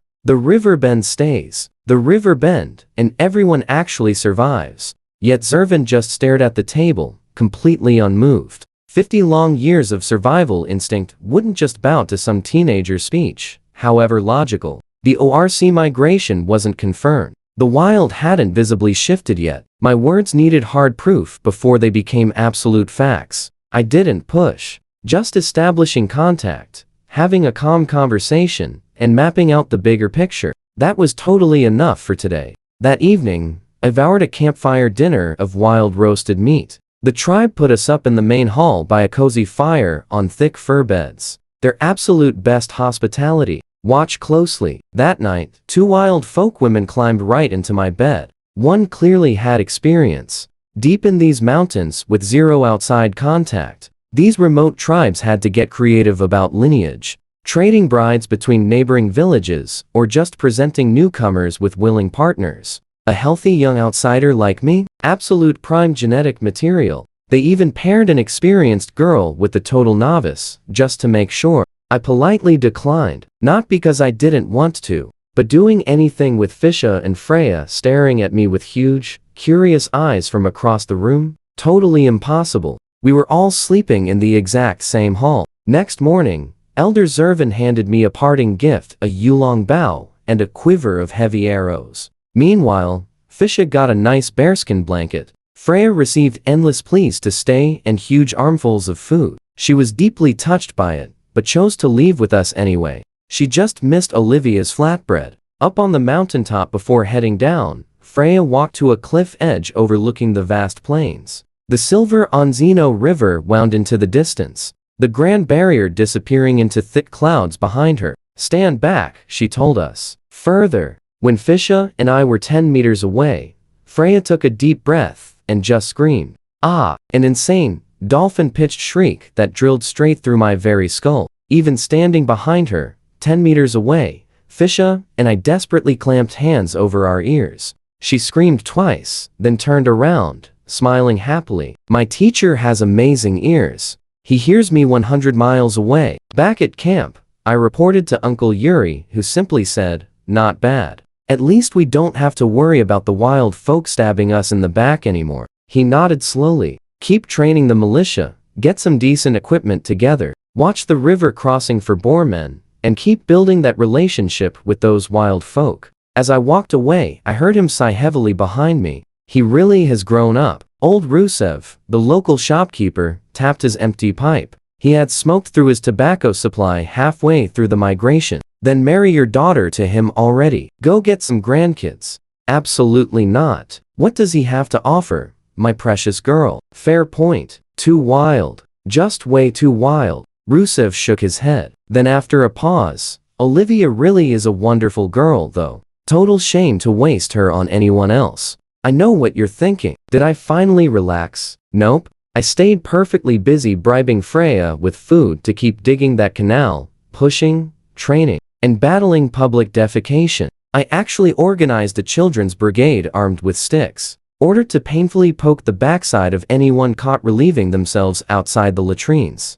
Our camp echoed daily with men's curses and women's shrieks. During training sessions, I would pull out that yulong bow from Elder Urian and practice. This beast had a 200-pound draw. Even with this body's insane raw strength, I really had to strain to pull it. Super careful not to tear a tendon. I started just drawing the string to build my back and core strength, only adding arrows once my body finally adapted. Uncle Urian would coach me whenever he saw me practicing. He'd served alongside Imperial longbowmen at the Wind God Fortress and knew their proper form, stance, draw technique, and release, which was totally different from a regular hunter style. His guidance saved me months of fumbling. The iron for grain trade with the kobolds kept steadily flowing through Petrikov fishing boats, temporarily solving our food crisis. Plus, Freya was an absolute powerhouse for heavy labor. She wasn't just a canal digger. Anything too heavy for normal humans, she handled effortlessly.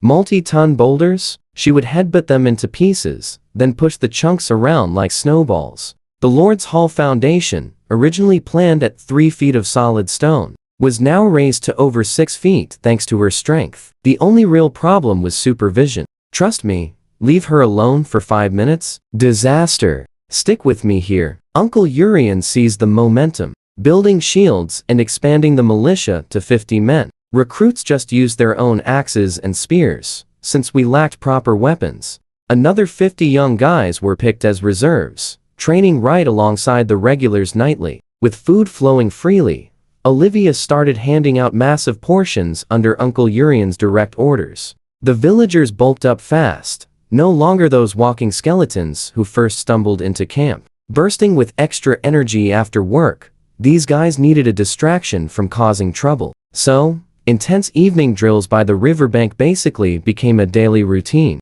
Seeing 100 men training together looked totally epic and made everyone feel safe. Little Mouse still constantly shadowed me everywhere I went, helping Olivia whenever I wasn't around. The other village kids finally stopped chasing her off. Ignoring her completely was a sign of actual progress. Still super wary of everything, she absolutely loved hiding in my tent or fishing completely alone. She only ever flashed a real smile when I actively teased her. At least she finally stopped stuffing wet porridge into her pockets, though she definitely still hoarded bread scraps. When Freya finally arrived, she and Little Mouse became instant besties. My two favorite resident goofballs. Freya even let Little Mouse, Olivia, and her 26 adopted cobalt kids ride on her back during totally wild expeditions just to chase off those completely evil kobolds.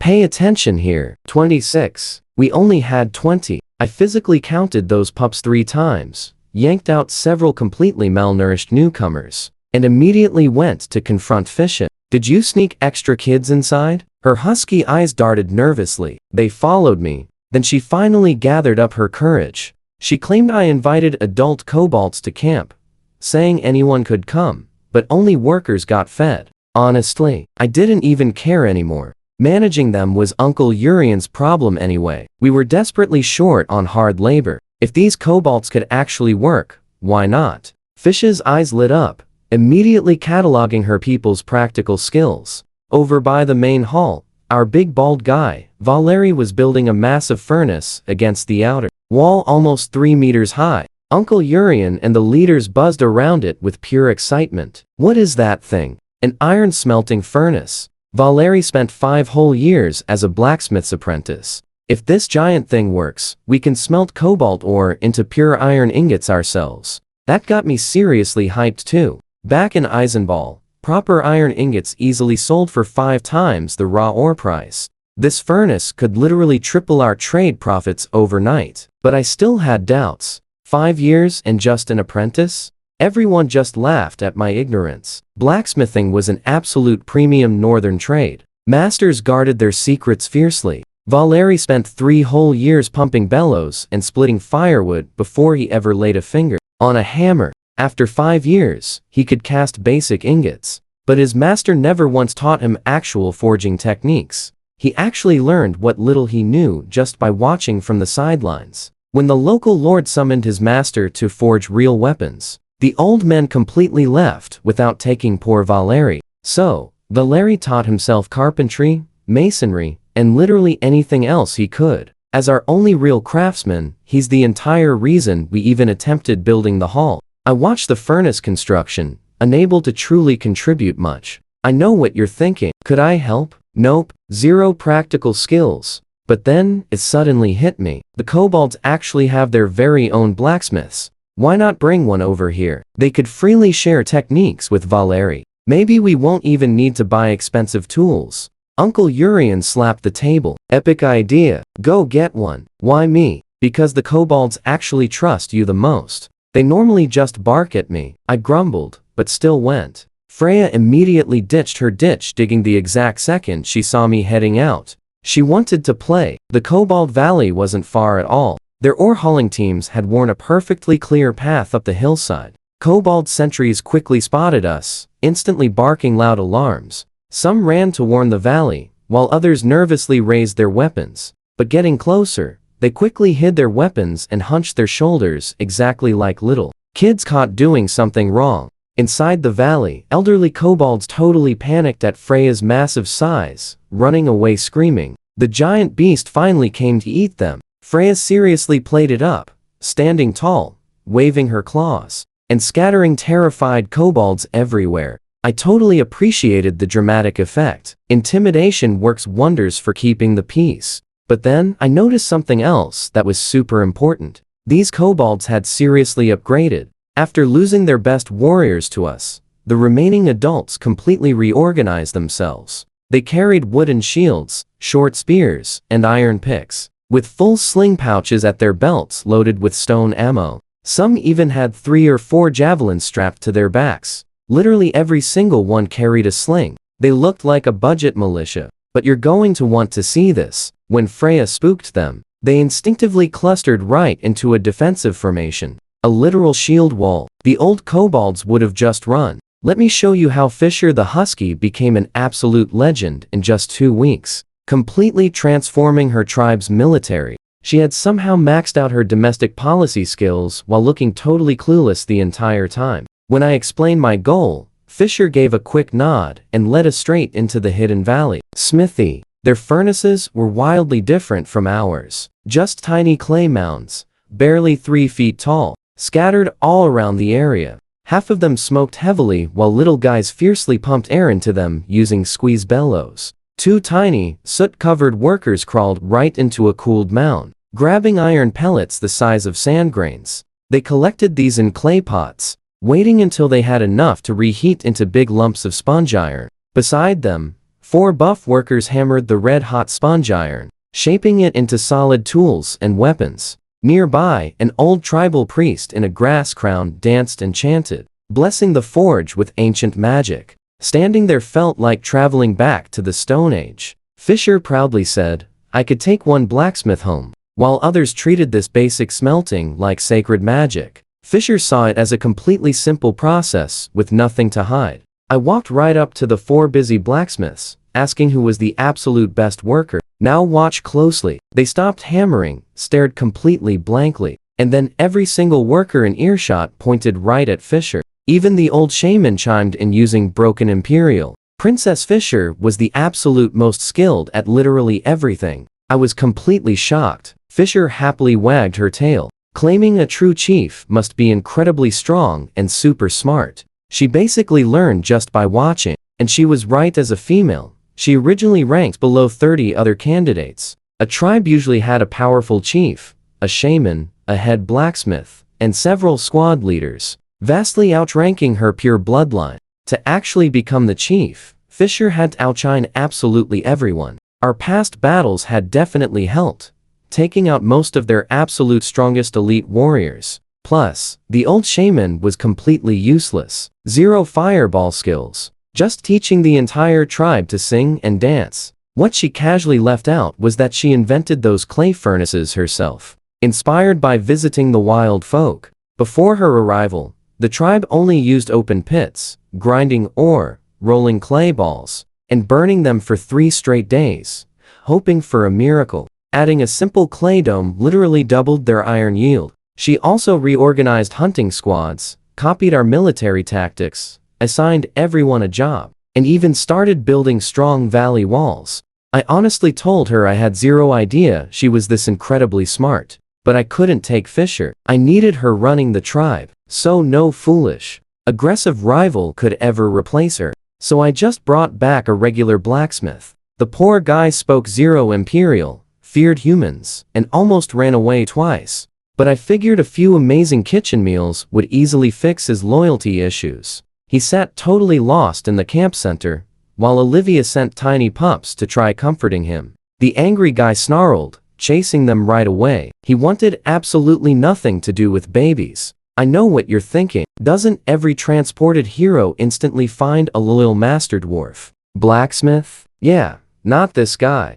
I mumbled this while resting my head on Olivia's lap. I couldn't even summon a magical ghost. My only real blacksmith was a half-trained rookie, and I basically kidnapped someone to help out. I literally do everything myself. Olivia totally ignored my rambling, balancing her account book right on my forehead to write down our daily trades. The numbers were finally looking great. We had a whole month of food and could start trading for upgrades. 15 pounds of cheese, 10 pounds of nails, spinning wheels, and awesome axes. Far off, Valerius and his crew lifted a massive roof beam with a loud shout. The first floor was happening. Freya sprawled right in the camp mud, absolutely exhausted from digging ditches, waving her tiny paws and demanding a hot bath. My frustration completely vanished. I wasn't alone in this. Everyone was working hard, building a real home. That night, right as I drifted off, Olivia sneaked into my tent wearing a thin linen nightgown. The glowing firelight made it totally see-through. "What are you doing?" I glared immediately. She squeezed in beside me, grabbing my arm. She claimed she was just supervising to ensure I didn't bother Little Mouse. Supervising? More like a lamb entering a tiger's den. I rolled over, propping myself up, feeling the soft pressure of her chest. The air thickened, the romantic moment built. And that's where we leave it. Little Mouse shrieked as a massive beast suddenly shoved its head into our tent. "Stick with me here. We are about to watch 3 people desperately pushing a giant marmot, right?" Back outside, But Freja wanted to sleep in our tent too. She pushed inside with unstoppable determination. Crash! The poor little tent completely collapsed right on top of us. Honestly, after a few days of resting, the boring routine drove me totally crazy. Every single day meant backbreaking work. Uncle Urian kept trying to chain me to building dams or dragging heavy wooden beams. I am a future pioneer night squire, stuck doing basic grunt work. Before dawn, I grabbed my gear and sneaked across the Onzino River into Wolf Drive Plains. This place would eventually become our epic battlefield. The Boormen would definitely find our camp soon. Instead of waiting for them to show up, I decided to secretly scout every single hill, valley, and choke point right on their side of the river. I spent long hours climbing ridges and memorizing the terrain. Then I spotted them, inside a quiet valley, just a 2-hour walk from the river. A fierce Boormen hunting party gathered around a campfire, 5 fierce warriors warming up, with 4 massive boars resting nearby. 3 more warriors held the high ground, standing guard with heavy crossbows. I checked the distance, pulled my Yulong bow, and sneaked closer for a thrilling shot. But pay attention here, because suddenly, a mysterious soft whistle completely stopped me in my tracks. I spun around, 20 meters back. A wild folk hunter wearing a bear skull helmet stared straight at me. He quickly signaled for me to hold perfectly still. 2 more hunters were hiding nearby. Their thick bear and wolf pelts provided such insane camouflage that I completely missed them from just 5 meters away. The lead hunter raised his longbow and silently gestured. He moved toward the valley. We crept within 100 meters of the campfire. Then, from an unseen spot, multiple heavy bowstrings loudly twanged. All 3 sentries up on the high ridge took direct arrow hits simultaneously, quickly tumbling down completely silently. Before the campfire warriors could even react, my 3 new companions fired. 3 heavy arrows loudly screamed right across the open gap. 2 shots pierced straight through their targets. The heavy iron broadheads poked out the other side, slightly bent from the massive impact. The 3rd fierce warrior rolled sideways just in time. The arrow struck his hand instead, completely shattering his grip with insane force.